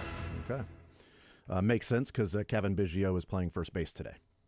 There you go. And Blanco's in center field today for the Royals. So it would total. Canna played first yesterday. Biggio playing first today. He can. Canna play first? Can I play first? I think I can. You know, it's very easy. Tell him. Oh, what was it in Moneyball? It is incredibly difficult. To Scott Hatteberg, playing first base is easy. Tell him. That was Washington, right? Tell him. All I'm thinking right now is it is incredibly difficult. Canna playing first? That's what I'm asking. Kevin playing first. Yes, I know. Kevin didn't play first. Why don't you Kevin play first? Canna play first? I don't know. Ron Washington, that's what it was. Tell him, Ron, it's incredibly difficult. Playing first base is easy, that transition. Tell him, Ron, it's incredibly difficult. So Biggio played first today, playing first today. Canna played first yesterday. And we will talk to Les Norman as the Royals get ready for Tanner Bybee, who signed his contract a couple of days ago, his contract extension with the Guardians, making him incredibly tradable. Smart deal for them. By the way, Vinny, grade 1 hamstring strength for those that are wondering why. Grade 1+. Still says he's good for Thursday, in his words. He's saying that. It's like when I order medium rare plus. His is grade 1+.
there's a part of me that hopes Vinny doesn't play this weekend, because Vinny's a guy that he's like Salvi. Like, I want to play, and Salvi will come back early from injury if need be, and I think Vinny will do the same thing. Like, Vinny, if the Royals weren't making the postseason, I don't think Vinny would have been able to play the day after the regular season is over. You just want to see Kevin Biggio play. No, I worry that Vinny, because Thursday is so exciting and it's opening day and it means so much around baseball and there's chills that happen, that I'm going to do whatever I can to play Thursday, and now I'm sprinting down to first, and now I can't play the next 2 weeks because I played Thursday. That's my fear. That's my concern, dude. But I also don't think would the trainers, would the doctors, would they put him in if they thought there was a chance of this guy's going to bust his ass down first base and hurt the hamstring? I think they might say something, but Vinny's the one guy. One of two guys, Vinny and Salvi, you mentioned. Those would be the two guys that would say, I don't care what you say. I'm playing. Now, at least it's going to be 80, would say, well, you're not in the lineup, dude. Yeah. Well, at least it's going to be 82 on Thursday versus, 50 at game time, 38 in the second inning, snow showers in the fourth, and then 87 in the seventh. So, it's supposed to be decent, which does have a lot to do with you staying flexible and loose, you breaking a sweat and keeping things loose. He could also play, well, I guess DH, right? Because you could have Fermin catch and Salvi play first, or Salvi catch and Mark Canha play first base. There are some options they could roll with to try and at least protect him a little bit. But he did hurt it by running out a double play, by trying to leg out a double play at first. So I mean, that's what. By the way, in the last game in Surprise, why Vinny hit it spring training? Take your double play. Who cares? Jose Guillen that to first. Right? No doubt. Do a small little skip. Just skip down the karaoke. Do it like a first. home run in softball. That's right. Don't even have to run the bases. Just peel off. Well, I mean, is there something to the fact that was his final at bat? He was coming out of the game after that. They're in Surprise, and he rolls over and he's pissed that this is my final at bat, so I'm going to bust it down to first. I mean, George Brett said his final at bat, he wanted to hit a ground ball to second and just bust it as hard as he could. But he didn't say that was a spring training game. That was a regular season game, and Vinny is not fleet of foot. So, and it's also not his final at bat of spring training; it was just his final at bat of Surprise. Right. So I mean, they've got a game. They played a game yesterday. They got a game today against the Rangers. Do you like that these two games in a big league ballpark? Yesterday, today, as they head home tomorrow for the workout that's open, and then Thursday opening day. Yeah, I think it was cool. In '98, I had got Johnny Oates cut me like with 2 days left of camp. And so I went to minor league camp, and then 2 days later I got a call, hey, you got to get on, it was like at midnight, you got to get on a plane, and it was it was from Port Charlotte to drive all the way up to Tampa, St. Pete, the airport up there. It's like a 2.5-hour drive. And get on a plane and go fill in because their starters didn't want to play, but it was in Arlington. And so it was 2 spring training games, but at the stadium, and it was kind of cool. It was a neat atmosphere. It was sold out, because people are so anxious to see it. And so, I mean, it was pretty cool. I think to some of the veteran players, it can be kind of a nuisancey thing because they just want to get the thing started. That's still spring training, and the games don't count. So yes, it's good for feel. For some of those rookies, though, and especially for the fans, it really is kind of a neat deal. I thought it was great to be able to play there as a home team guy, but that would be the only games I would play for the Rangers that year. But yeah, it's still pretty cool. Do you take anything away from yesterday and today? It's sort of regulars. I mean, yesterday and today, it's India, Witt, Massey, Salvi. Yesterday, India, Witt, Massey, Salvi. Today, some guys moving around. Canha played first base yesterday. Biggio playing first base today. Melendez is in left. Renfro's in right. Garcia's at second with India at third. Thought that was because Massey's DHing today. Anyway, but I think Sterling has a take on that. But, why? Yeah, but I mean, we'll get to that. We'll get to that maybe in a second when I play the clip from Jonathan India. Sure. I want to play. We'll get into that. But you do have your regulars that played yesterday and today. I mean, a couple at bats, but it kind of feels like, hey, here's your lineup for Thursday. Yeah. Yeah, it's that fine balance. You don't want to, like, with 4 spring training games left, start resting everybody because it only takes a game or two of you sitting down. That's another reason why guys don't like getting hurt or they don't like days off or multiple days off because it really can mess your rhythm up. And now, if you're really struggling, if you're hitting like 160, then gosh, give me the week off. Send me to Puerto Rico. I'm waking or up 0-2. Yes, absolutely. But the 2 at bats and then get them out of there is a good thing. So I like to see some of the regulars. Again, as fans, it feeds us a little bit like, oh, there's that excitement. Okay, this is what it's going to look like. And I think you have to have that those last few days just to even give your players a look at this is what it's going to be like and get a feel and get your expectations in your mind mentally right for that very thing. And you can know what the lineup is, but until you see it and you're able, Bobby Witt Jr. able to hit behind India and have those guys just getting consistently in that spot. Okay, this is what it's going to be like. So you come to Kansas City and you get that frame of mind right, and you start bonding and you start having those conversations on the airplane. Tomorrow when they're flying into Kansas City, you start talking about, okay, this is going to be my approach. Well, today, this is going to be my approach, and like if India is on first base. Not that I would ever be telling Bobby Witt Jr., if you see a fastball down the middle, hey, take it so I can steal second. No, murder it and hit it in the fountains. But so I can jog home. Yeah. So those little player things, like certain signals that you might give, or hey, in this count, I like to steal, but do you want me to not do that, or are you going to hit behind me, depending on pitchers, stuff like that. And so, to have those guys at the end of spring training and seeing the lineup, how it's most likely going to be, is really, really beneficial. And it just prepares them emotionally, mentally, gives them the brain power, all those things. So, yeah, it's good to see on multiple levels. And yesterday, too, even with the pitching staff, Waka went essentially 5, and then it was Zerpa, Harvey, Urseg out of the bullpen, even though Harvey got hit around. But still, Zerpa, Harvey. Still don't take this. Still, even though a couple days into the season, it is different. But you start to define roles now. Hey, we're ramping up. Thursday, it's go time. Not stats until Thursday. Right. But you got a series agaginst the Guardians. They won the division last year.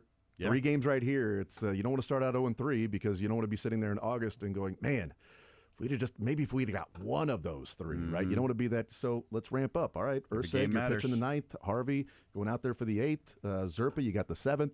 Estevez, working in as well as maybe the actual closer while Urseg bounces around. So finding those roles and getting guys ramped up with their pitch counts and innings. I don't know. I don't like hearing Harvey hit around. I don't care if it's spring training because we've not seen Harvey look good in a Royals uniform at all. And I haven't seen him in a Royals uniform very much since he got injured. Yeah, but the point is that the times we have, it's not been great, and that's been that's my concern, dude. And so we want to see Harvey at least put something together. So anytime I hear him, I'm going to have a shorter leash on Hunter Harvey just because he was good his previous few stops, but since the Royals injuries obviously have played a part, but some guys just don't look the same after injury. I do have a little concern with him. It's the first runs that he's given up in his last 7 outings. So he went 7 outings of not giving up a run and getting at least 1 or 2 strikeouts in the inning that he pitched. So inning, 2 Ks. So he's trending down, Jason? That's right. Man. That's right. So you're saying now that the Rangers put a lineup out there that they're probably throwing out there on Thursday and now he can't get an out? Is that what you're saying? I don't know. Sterling, I'm with you on that a little bit, but there's 2 things that make me rest a little bit easier in that. Number one, when I talked to J.J. Piccolo a couple weeks ago, he said, look, and we were talking about Massey at the time, but I think this is his mindset where they're not willing to stretch things out an extended period of time. They understand that they won last year. They won 86 games last year. It's a pretty good season. And 86 and 76, is that right? Does my math compute there? Yes. Yeah.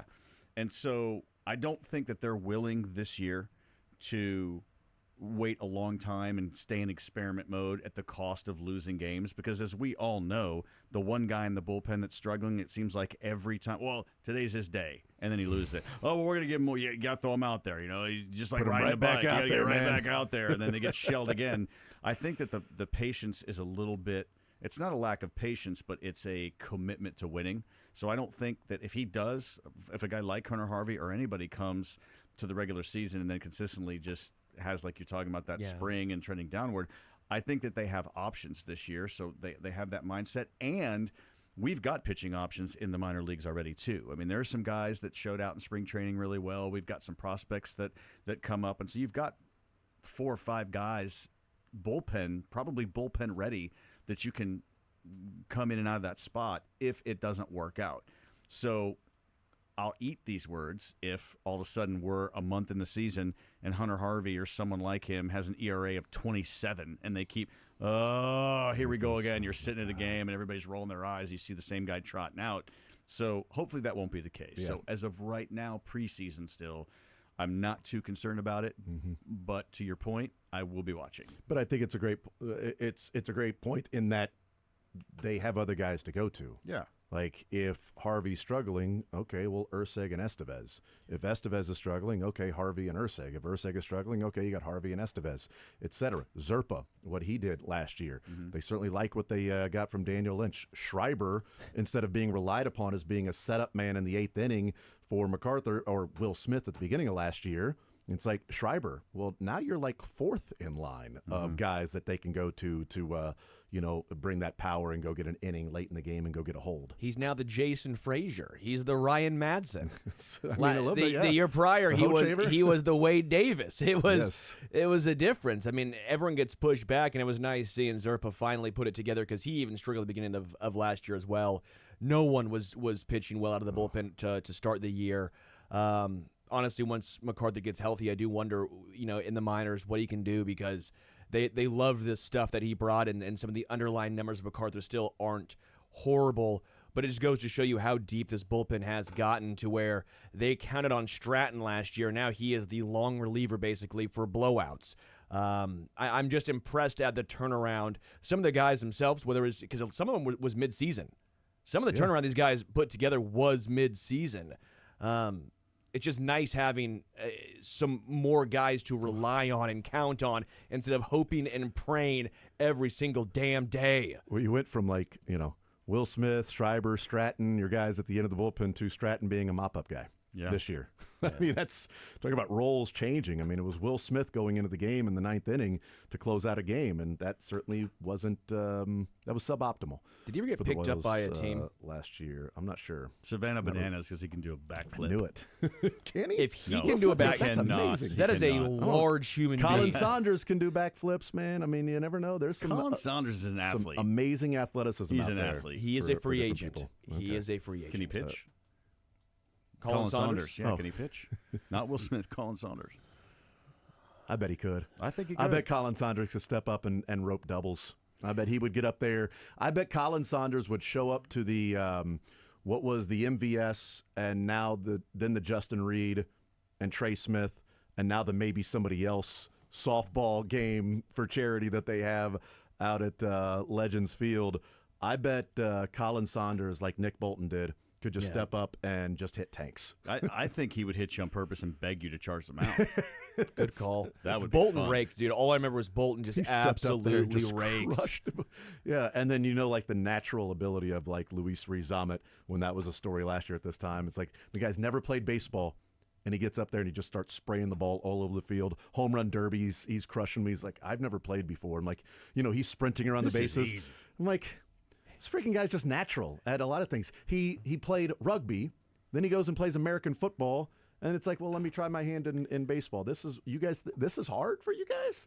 It's interesting. I wish I'd have been over here in America. This is your pastime? Like, you understand how tough rugby is or soccer? But it was like Carl Loftus a couple of years ago. Shout out, sorry, George, doesn't mean he was so nervous to play that he sat and talked with us for 2 hours. Like, he wouldn't leave. He became part of the show because George is like, he's like, hopefully they don't recognize me over here, so we'll just keep asking me questions. I also enjoyed Karlaftis in his natural element of every other sentence he dropped a curse word. That was great. I loved it. I was listening on the app. I'm like, this is Karlaftis right now is as comfortable as he'll ever be talking to the media. He doesn't even realize he's having a conversation with media members on the radio. He's just sitting there shooting the breeze with a couple of guys watching everybody else play baseball. And then he softball. did go up, and I see why he said, yeah, I'm okay just hanging out. I'm okay not playing. Yeah, Trey Smith was not wanting to get back up and take more at-bats, and they were forcing him to go out there and swing. And like, I feel bad for him. It's not humility's a good thing. Not his thing. Let's play clip number 6 here. This was from the podcast Foul Territory and an interview that Jonathan India did with Todd Frazier. And Frazier was talking about the question isn't here, but just India's answer. But Frazier was talking about, hey, getting traded, man. I've been there, done that. Trade rumors, been there, done that. It ain't easy. How are you feeling now that that's behind you? You're a Royal, and getting ready to play baseball for a team that you're settled with? The Reds gave me everything in the world, man. They treated me with such respect, and I can't thank them enough for what they've given me over the years there. And but I think it was time. It was being talked about for a couple of years, and it was getting to me pretty well. I didn't like it. I didn't understand why. So I think it was time. There was a ton of young talent. They were trying to move me around, and I was like, you know what? If we're gonna do this, just let me go be and let me go start my career somewhere else. So I think it was kind of a mutual thing. We kind of just parted ways, and there was no bad blood, and I can't thank them enough for what they give me. And I'm excited to start this new chapter of my career. So I hear that from India. Okay, so there's a part of it. It's like, all right, cool. He liked what he had with the Reds, and now it's like, let me just go start my new chapter with the Royals, and there's not going to be constant for 2 years. India's going to be the guy they trade. India, they're going to trade, right? They're going to trade Jonathan India. India, they're going to trade. It wasn't mutual. Let's just call that what it is. Not right away. It was not mutual. No, because he even just said, I don't know why. Right. So it wasn't at the end there. He said mutual. I think what he meant was when it was time to go, and he made his mind up. Okay, I'm just going to take the high road, and that's fine. And it was nice that he acknowledged, hey, they gave me everything that I wanted. They treated me really well. Awesome. They did. I mean, I played 1 year in the Cleveland Indians organization, and yes, it was the Indians. I know what I said. And to those people that are going to text me, it's the Guardians, dude. So it was a season in AAA, but Mark Shapiro was always honest with me, and it was a great organization to play for. And I made more money in AAA that year than probably the 3 previous combined with a different organization in the minor leagues. I mean, they pay their people well. They treat people well. I was in big league camp, didn't get to the big leagues because they had guys like Kenny Lofton and Manny Ramirez and Juan Gonzalez and Roberto Kelly. They got a pretty good outfielder, a pretty good team. So, again, he recognized it, but it wasn't mutual. But then when you move on, though, with that good mindset, the Royals now see they're getting a young man of integrity, a young man of talent, because they paid him for that very reason. But his mind is clear. You don't want to be moving forward with a new organization when you're still having, don't let your past rob your present of its future, right? Don't tie yourself behind you. Bars from Les Norman. Come on. Love it. I had a mentor tell me that one time, and it stuck with me forever. And so that's one of the many reasons why I love the signing of Jonathan India is that he's let that stuff go. It was mutual at the end, but he handled it with class the whole way. And one of the surprising parts of the whole thing is, like, for 2 years you had Reds fans saying they're not going to trade Jonathan India. He's the heart and soul of the clubhouse. Like, he's the leader of this team. He's the guy that people rally around. You can't trade that guy. Mm-hmm.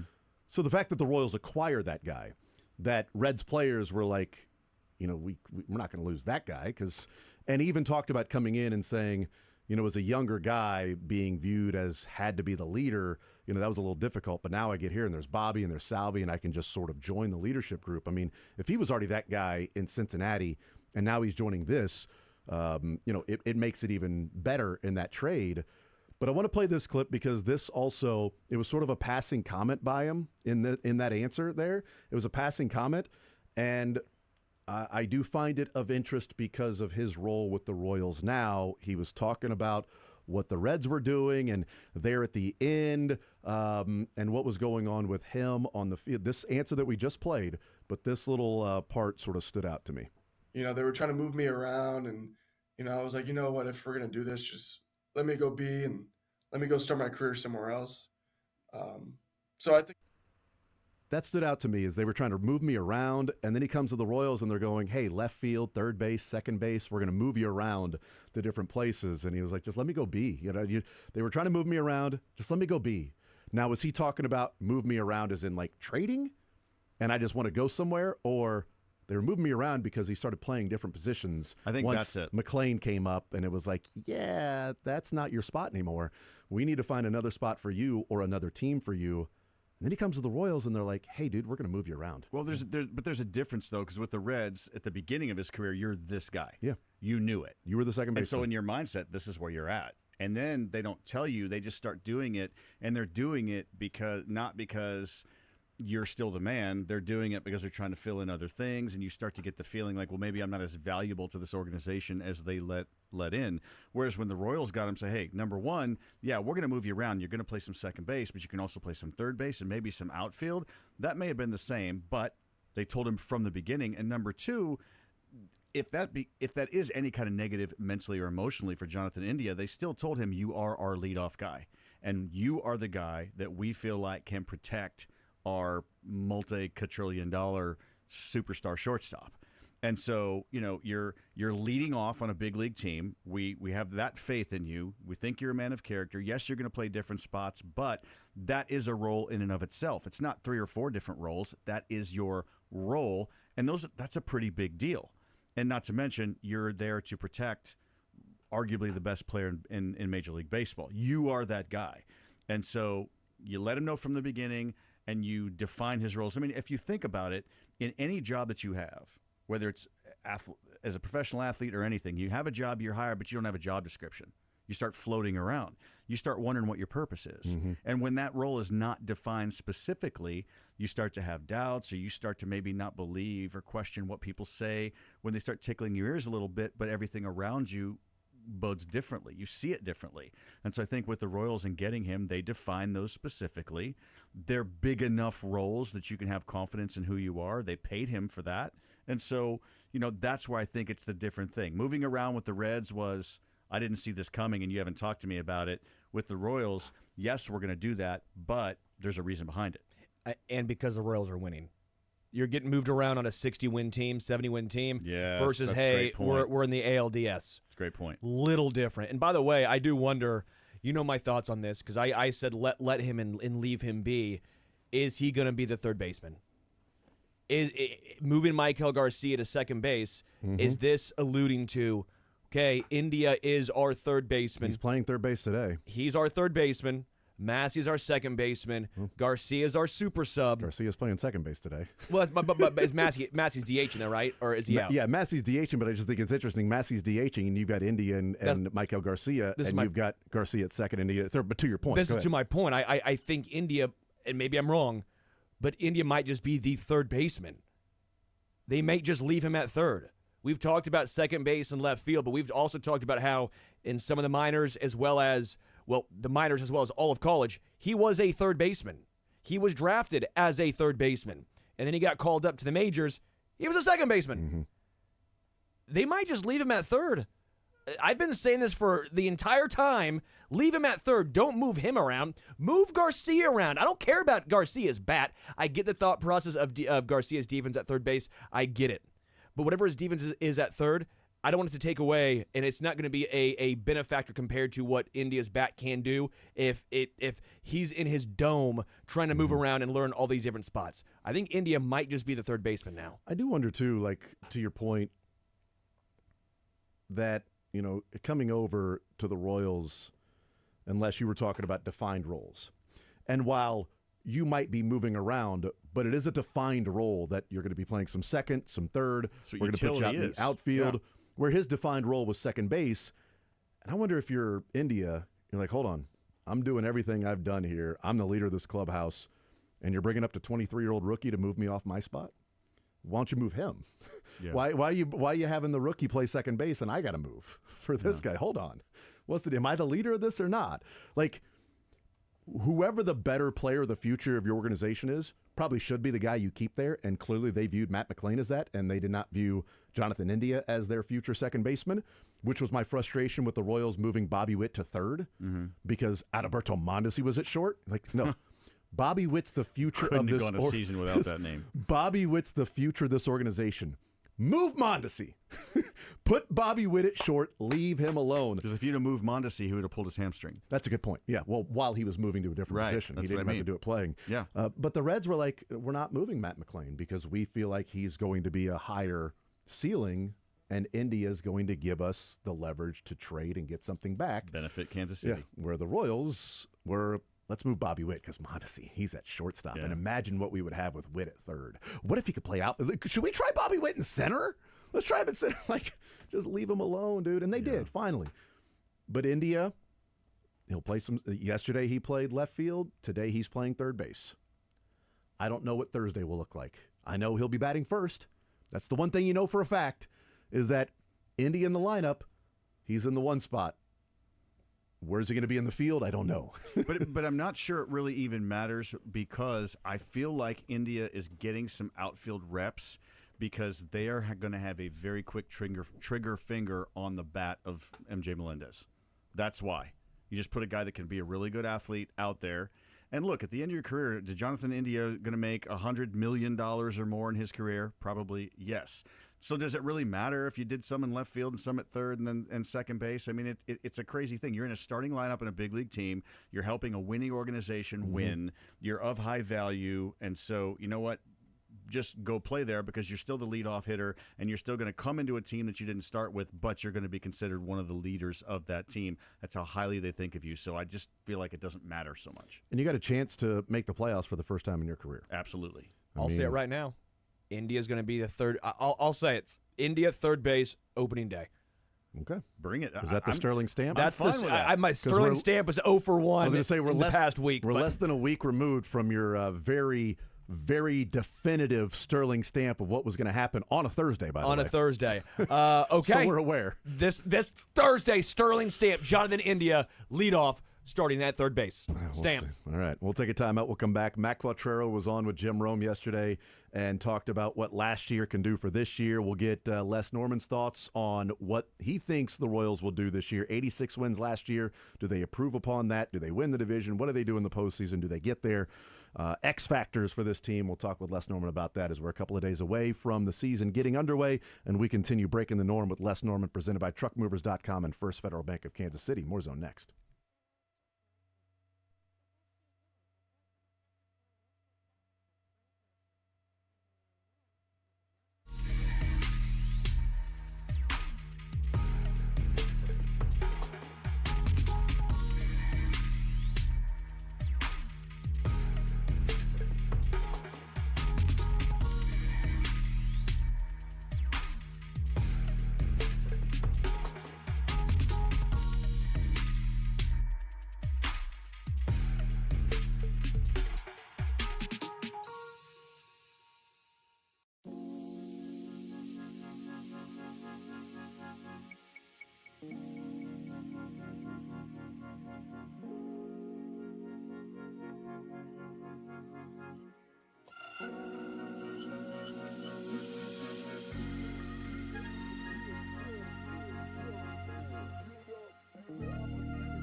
Second segment with Todd Lee. We'll play some fact or fiction.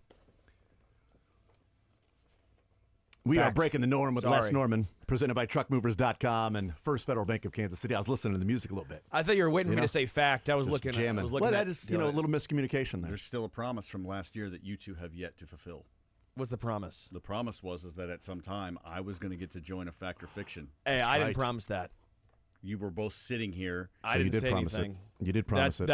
I didn't let you down, Les. Promises Jason's given, votes promises always kept. count as like whatever is needed to carry the vote. I'd say to today. side. Yeah. Or next Tuesday. It hasn't been a calendar year yet, so you tell us when you're available. Okay. You're hanging out. All right. On Could have Tuesday. done it last week when Lebo was out. That's a good point. Yeah. Yeah. It's kind of on you, Les, for not. Well, I mean, asking last Tuesday. I do actually have interviews after this segment. Oh, then who's? He works. Then whose fault is it? It's Tuesday at 1. What are we supposed to do? Move heaven and earth for you? No. If you would plan ahead, I would move heaven and earth for my guests so I could be with you guys. You want us to plan? Oh, my fault. Sir, sorry. My fault that you take your job seriously. Les, you want to ask Sterling to plan ahead? Yeah. I'm a vibe guy. I mean, there are people Jason, that plan. Look, there are people that notes. There are people that plan prep. ahead in the show. I know your prep. I see all your notes and all your stuff going on. I get it.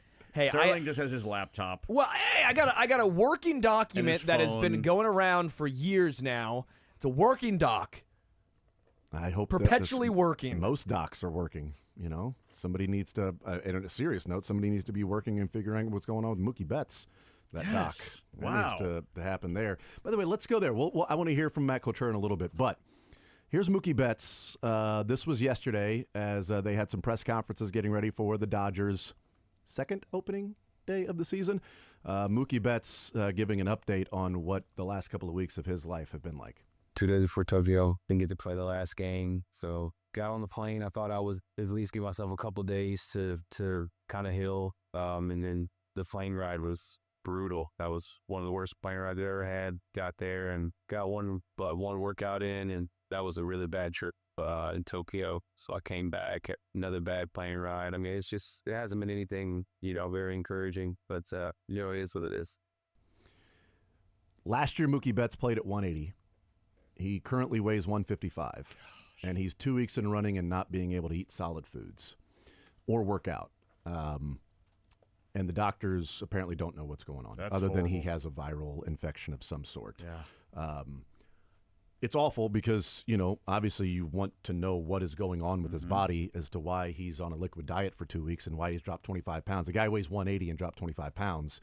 What does, from a baseball standpoint, what does this do for Mookie Betts?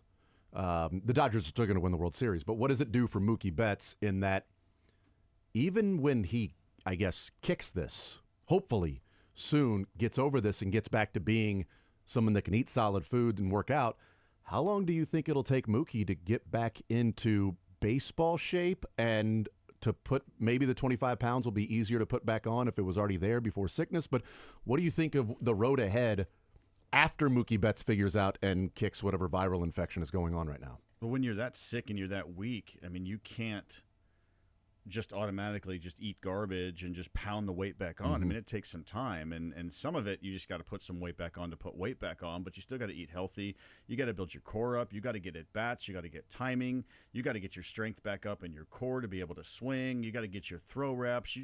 Even just to be able to jog without feeling like you're going to pass out. I mean, that's going to take a while. So I'm thinking back to 100% maybe by All-Star break. Maybe, because I mean, this is 25 pounds in an athlete, and that short of a time is a big deal.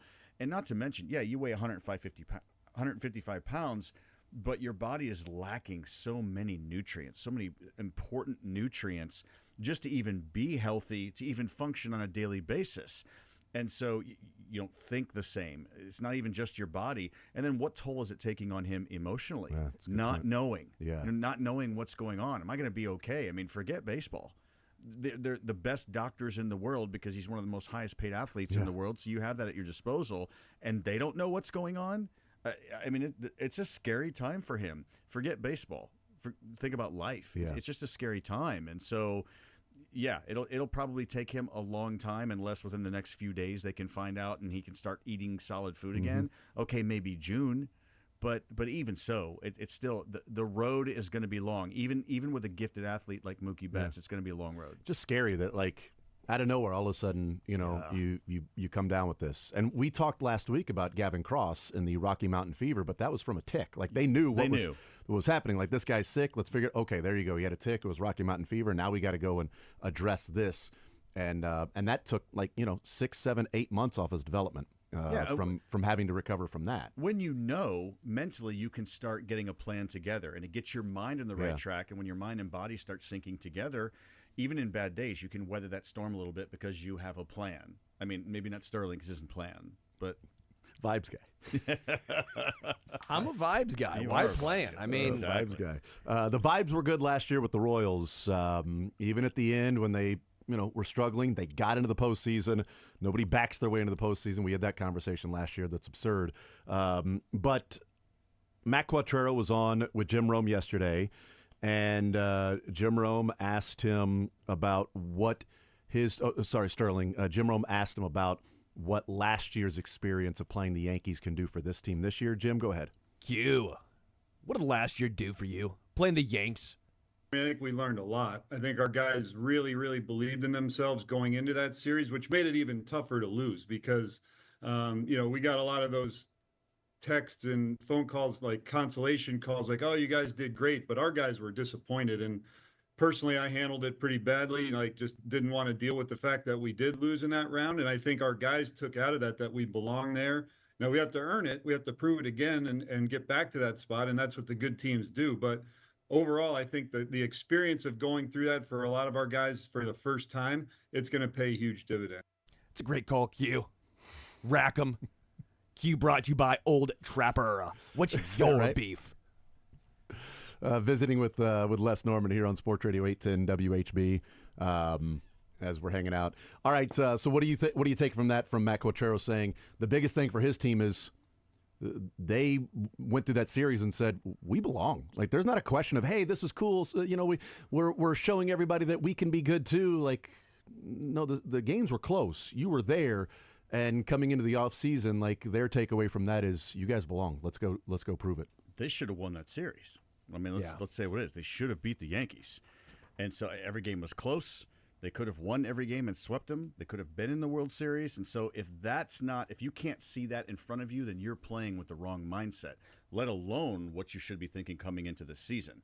You shouldn't be thinking about, oh, we're playing the Guardians opening day. Man, we got to have 2 out of 3 because this could have importance at the end of the season. Ridiculous. Mm-hmm. You should come into this based on what you've done last year, based on your team, based on the commitment of this front office in getting players like Jonathan India and the spring training competitions that have been going on. You should come into this thinking we plan on winning this division. Yeah, I think this absolutely. I think this is a team that shows up on Thursday morning saying this is the first game of us winning the division this year. Absolutely, this is our division to win, whether the Twins are favored or not. I think the betting favorite, Minnesota, then Detroit, then Kansas City, then Cleveland. Oddly enough, Cleveland a 4th betting favorite in the division.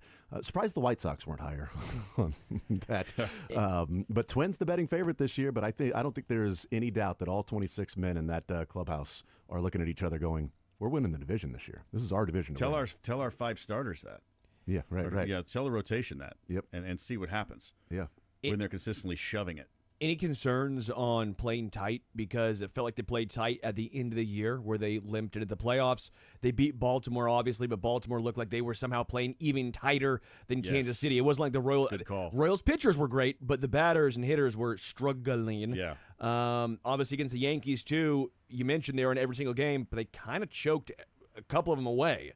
So I guess my concern is they exceeded expectations, and they were allowed to play fairly loose up until the very end, until they realized there was some pressure on, and then things got tight pretty quickly. I wonder if that mindset carries over into this year. It can a little bit, but I think that what you have last year is you got some guys that have the experience, but you need every part of the machine to be clicking, and when some of the key parts of that machine lack the experience, they're not sure how to act, they're not sure how to play, and you can hear that. Like a Bobby Witt Jr. can hear that he didn't hit as well, the expectations, and we know he can. Well, now he has that experience, even if he does get pitched tough, he has the experience to be able to step up. Okay, I've been there. I've done that. Now I can relax and play instead of heaping the whole world on your shoulders when you're still not. I don't even think Bobby Witt Jr. is old enough to rent a car yet. He can buy whatever he wants with cash, but he can't rent a car from the car. He just buys the car. Just buy the car. Don't rent one. Yeah, that's right. So yeah, you get good the value. idea. I think with experience that lends to all of it. And I'm not comparing this team to the 2015 World Series team. I'm not. Which you're about to. But in spring training in 2014, when they went to the World Series, it was, we know we belong. Yeah. We know we belong. We know we're good enough. We should have won it last year. Yes, that's we know a we're great good. point. They started out 7-0. Yeah. Like To it wasn't get tight. back It was there. boom, 7-0. They started out of the gates that Get year. back, I think a lot of Royals fans expected that in 2015. Like, well, we were there last year. We had our shot. Now it's going to be a long time again. And then they end up winning it the next year. That's really hard to do, is go back to back and then lose it in Game 7 and then win it the next year. And so this organization, obviously, again, that's part of the experience. Now, it's a whole different set of players except for Salvi, but yet Salvi's the type of leader that will remind those guys with his funny, wonderful English that, hey, we've been here. We've done this before. Let's go do it again. Yeah, and again, I'm not comparing them, but 2015, Thank you, my friend. they started out 7-0. I mean, they came out of the gate. There wasn't pressure of, now you're expected to go do it. Is there pressure? It was like, no, we know we belong. Let's go kick ass. Let's go show everybody that we're the best team in the American League. Yeah. All right, predictions. What do you think? Do you have a record for what you think the Royals will be this year? 86-76 last year. I'm going 90 and 72. 90 wins this year. That a kid. 90's been hitting me pretty hard lately. Good. Don't doubt it. Just go. You know what? And I bet you've been hit. You hit 90 a lot in your day. You could crush 90. 90's been hitting you a lot right now. You could crush 90 back in your day. 90 didn't worry me. No. The 97 to 101, a little bit of an issue. Every once in a while. Yeah. And Les looks like he's been working out, doing some P90X. Yeah. Really? That was a reach. That was a pull. That's all right. That's fine. Offense and pitching staff, X factors. Offense/position player. Who do you think, as you look at this offense or the position player side of it, that if that guy has his season, you think he can't? Bobby Witt doesn't count. Salvi doesn't count. If that guy plays the way, then this team can be the best version of themselves, and then the pitching staff as well. Who are you going with? It's one of the corner outfield spots, Melendez and or Renfroe. If one of those guys has the year that they should have, I'm leaning more toward Renfroe because of his experience. If he can hit 270 but drop 30, I mean, imagine. Sign me up right now. Yeah, absolutely. Well, let's go 250, drop 25. I'm still going with the 30. I still think he has the ability to do it. Yeah. On the pitching staff, who are you going with? If Bubic has a good year, I think we're in good shape. I think Bubic is the guy. Bubic, Renfroe, and Bubic. There you go. That's it. Pretty good. Those guys come out and one shoves and one mashes. I think, yes. If that happens, I think that assuming health, I'm hitting my 90 then. This team is winning a division. So I'm pumped, man. Cannot wait. We'll see what the Twins have to offer. See what the Tigers have to offer. Overrated. Yeah. Take that, Scooball. Les said specifically you, Scooball. I did say that. Not the team. Specifically you. Yes. In your face. Tarek. Kind of name is Tarek. I don't know. It's a cool name. Only actually. A mama can love. Wow, I can't wait until it's named for something very important too. It's gonna be it's like biblical. It's gonna make you feel like such an ass. And by the way, he should. By the way, how does he not throw a screwball? By being Scooball, like that should be specifically his pitch. Yeah, kids are going to be naming that wiffle ball pitch for years to come. Jeff Knuckleball, that played how many years in big league baseball? That just threw a fastball. He moved around a little bit. he floated. He floated from spot to spot. His brothers are Tyler, Trevor, Trent, and then it's Tarek. Well, let's see. That's There's the interesting. big league name. Tyler, Trevor, and Trent. What are they doing? Nothing at all. Riding his coattails. Name a kid Tarek. It's a baseball player right there. No way. Tarek comes from the Arabic word for strike. There you go. Yo. Is that for real? What? Wow. All right. Well, impressive. There you go. Oddly enough, from my baseball days, Jason comes from the Arabic word ball. So, and Les, strike out. Les comes from the opposite of more. We always want more or less. Breaking the norm, truckmovers.com, First Federal Bank of Kansas City. Les, you're the man. Appreciate it. Next week, we'll have a full series to break down and talk about. And real baseball, no doubt, we'll be talking about. Thank you, brother. Thanks, guys. We'll take a time out, come back, wrap up this hour. Todd Lebo joins us at 1 o'clock. More Zone next.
Sterling should use that Rome voice and call Jason Chris. Can't even do it. Chrissy. That wouldn't it be James? James For me, Anderson. it would be That's what I'm saying. James. James. James Anderson. I bet you won't do it again. I bet you do it. Call me Chris again. I bet you I will. Call me I've already Chris done it again. 3 times, James. Call me Chris again. I've done it 4 times now, James. Call me Chris again. Whoa, dude! I'm kidding! Yes. I'm going to jump across that table, man. Tex says, why have you not had Denny Matthews talking to Jim Rome? Oh, it's a great question. We should get those guys in the room together. See what happens, you know? See what happens there.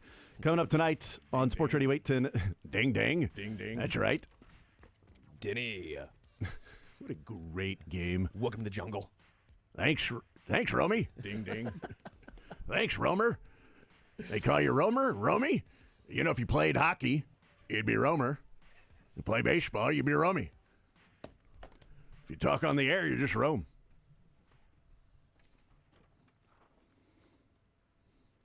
I need more Jim Rome catchphrases is what I think. Do you? I need more. Yeah. Epic, Rackham, great. 3-syllable words. I got Rugula. Shout out Frank Caliendo. Rugula. 913-912-4810 is the text line to join us. We'll talk with Todd Lebo coming up. We'll talk some college basketball with Todd Lebo, top of the 1 o'clock hour. Washburn in action tonight. Late game of the 4 games at the Elite Eight in Evansville tonight. Washburn with the late game. All of those games you can watch on ESPN Plus. So you can watch the Ichabods take on Lenore Rhine in Evansville on ESPN Plus tonight. I think that's like 8:30, 8:40, something like that. I'll get the exact time for that game when it tips off. I think 8:30.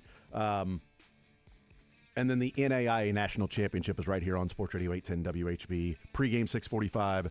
Tip-off at 7 o'clock. Oklahoma Wesleyan versus College of Idaho. And Oklahoma Wesleyan trying to pull off a phenomenal run through the tournament to win a national title by beating a 2, a 3, a 1, a 1, and a 1.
Lebo going to get to the bottom of this. Was eliminated over the weekend. We have not played that sound. We'll play that sound tomorrow. Yeah, that was Texas A&M, Texas Agriculture. You put me on A&M in the fake Army. It wasn't you. It was their caller that said Lebo's going to get to the bottom. Yeah, of but this. why did I get assigned A&M? I don't know. What you was actually assigned Oklahoma. You actually got Oklahoma when you told Stephen St. John to stop drinking. Well, we knew that was a short-lived deal. Yes. Hey, I will say this about the Sooners. I'm looking forward to the UConn women eliminating them on Saturday. So, I mean, that's actually not the daily double. That's the trifecta. Is because that right? You probably don't remember this, but UConn baseball eliminated them in the NCAA regionals last spring. How could anybody forget? Anthony Sherman didn't forget because he was texting me during that. Anthony Sherman was texting you about that. That's phenomenal, by You're the way. texting me about UConn baseball, Sherm? Seriously, dude. Yes. Yeah, good so for you. I don't. Good I don't, for you, Sherm. I don't think I like UConn.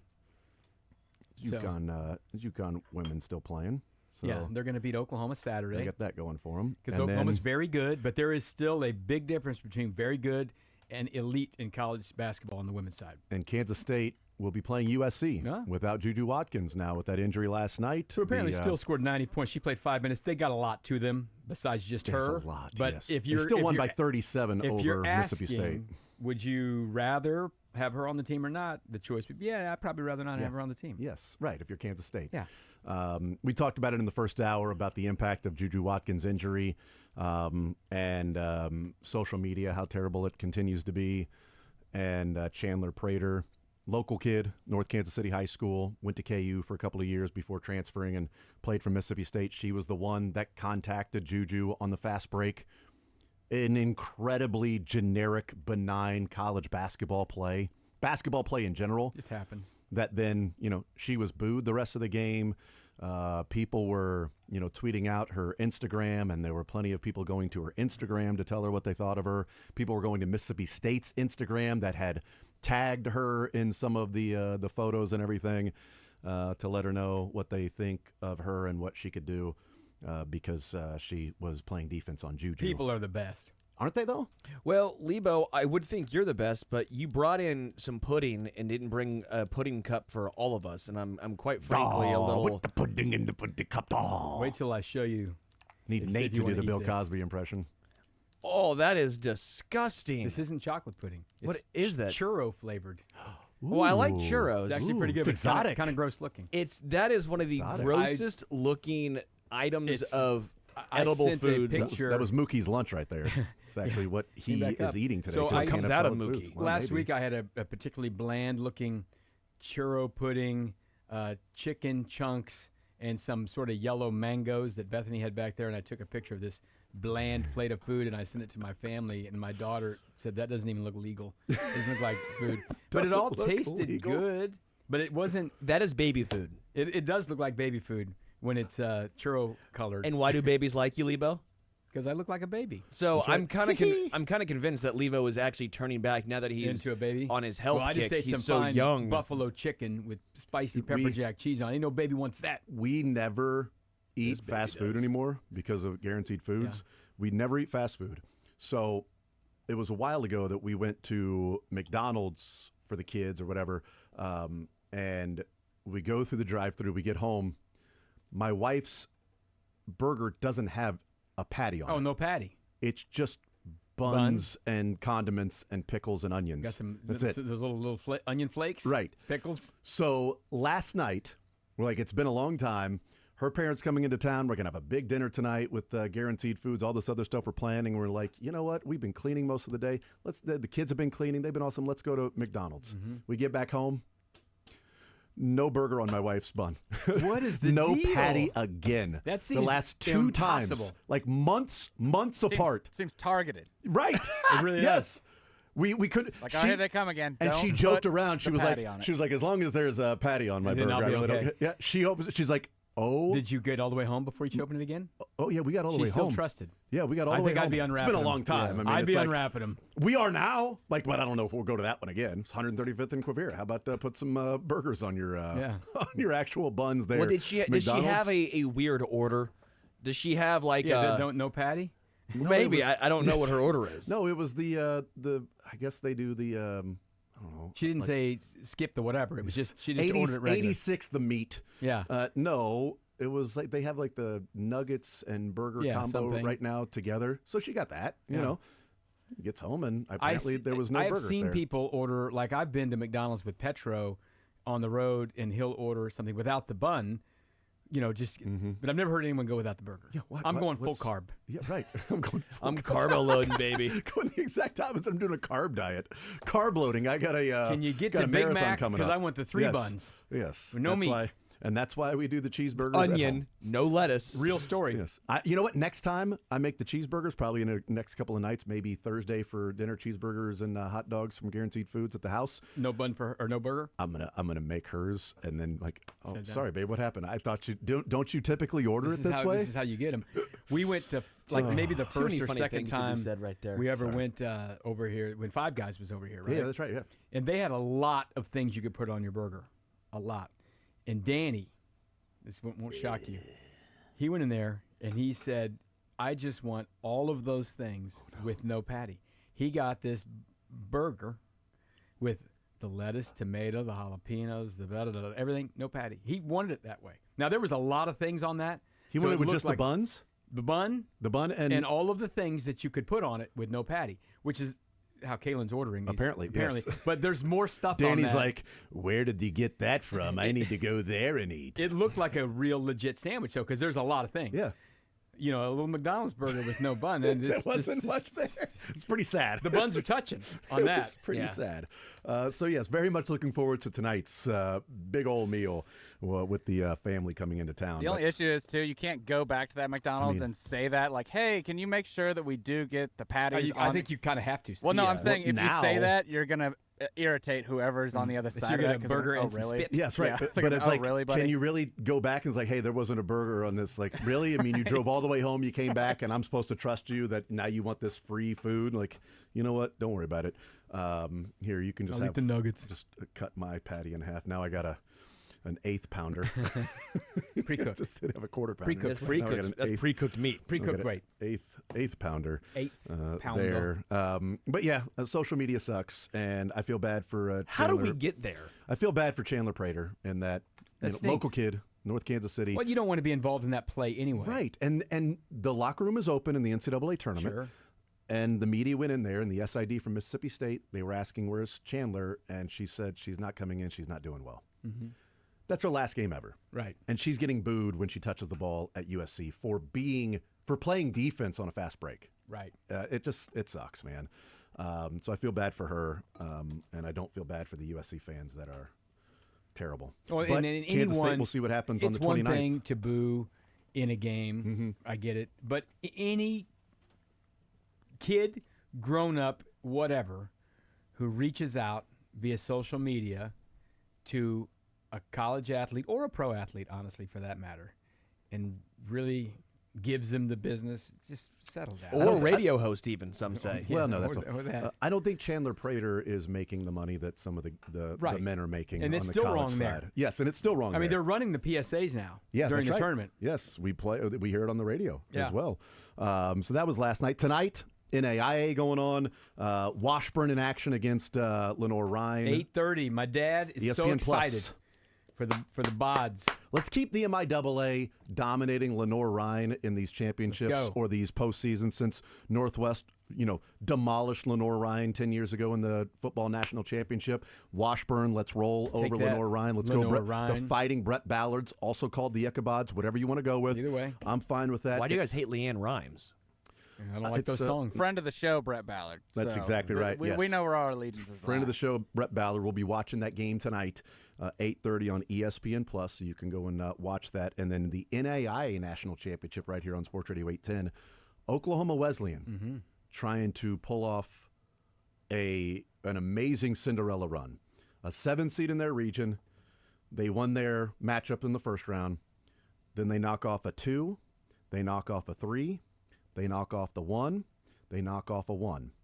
And now they need to knock off a 1. Want to do it again, man. 3 1 seeds, a 2 and a 3 for them to win a national championship. As a 7 seed, Oklahoma Wesleyan can do that. The slipper fits, baby. That is, that's as slipper as it gets. It's a nice campus as well, Oklahoma Wesleyan. Is that close to North? Have you been to Oklahoma Wesleyan? I don't know what it is. I don't Where know is it? Where is Oklahoma Wesleyan? Ooh, it's been a while since Bartlesville.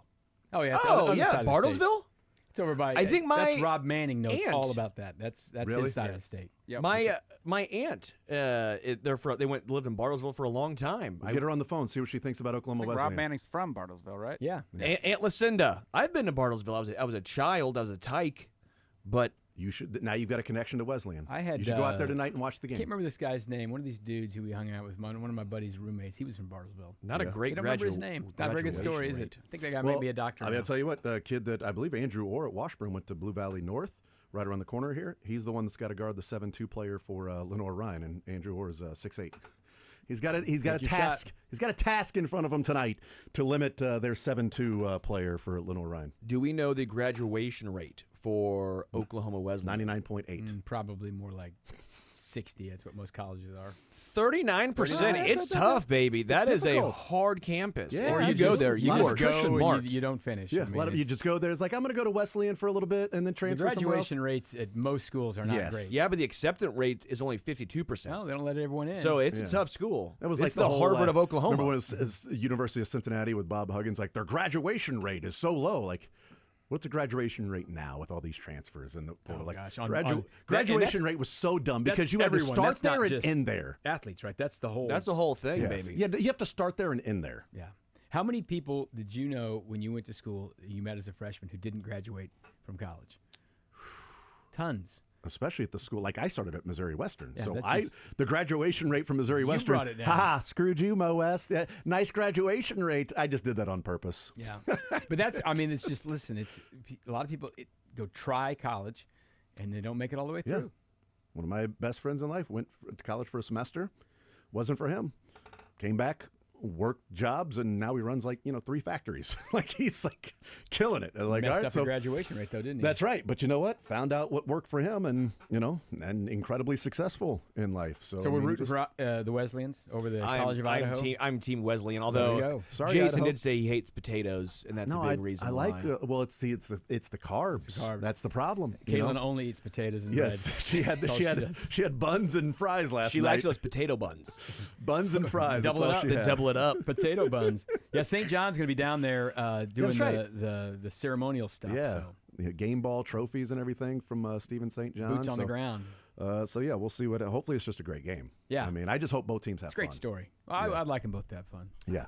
I hope that Lenore We hope Ryan. Washburn wins, I though. hope Lenore Ryan does not have fun tonight. No, I hope no it's fun a for them. Bad night for them. Just Let's go, Boz. bad night. I don't know anything about Lenore or Mr. and Mrs. Ryan.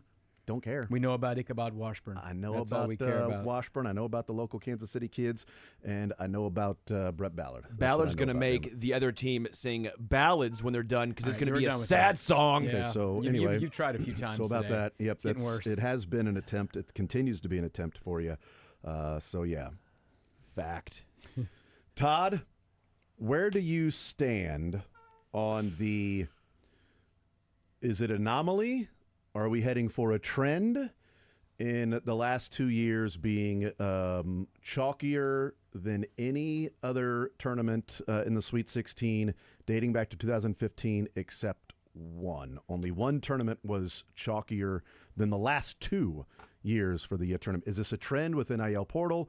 Is this a one-off sort of anomaly that Colorado State, New Mexico, those Almost teams come through and win? UC San Diego, Michigan. Where do you fall on this? I heard what you played with Jay Billis earlier, and he made some good points. I mean, really, it's hard to say something's a trend in 2 years. Yeah. But I do think what we'll see is a trend. And what does it take to be a Cinderella? Is it Sweet 16? Is it Elite 8? Is it Final Four? I don't know. Right. Listen, Drake winning a game against Missouri is Cinderella-ish. Yeah. Okay? That used to be the Cinderella was VCU beat Duke, and that was it. Yale, knocked off whoever it was in the first round, and that was it. Yeah. And it's like this Cinderella, they won that game. Then Florida Gulf Coast, Princeton, 15 goes to the Sweet 16. Right. You've gotten teams make it further.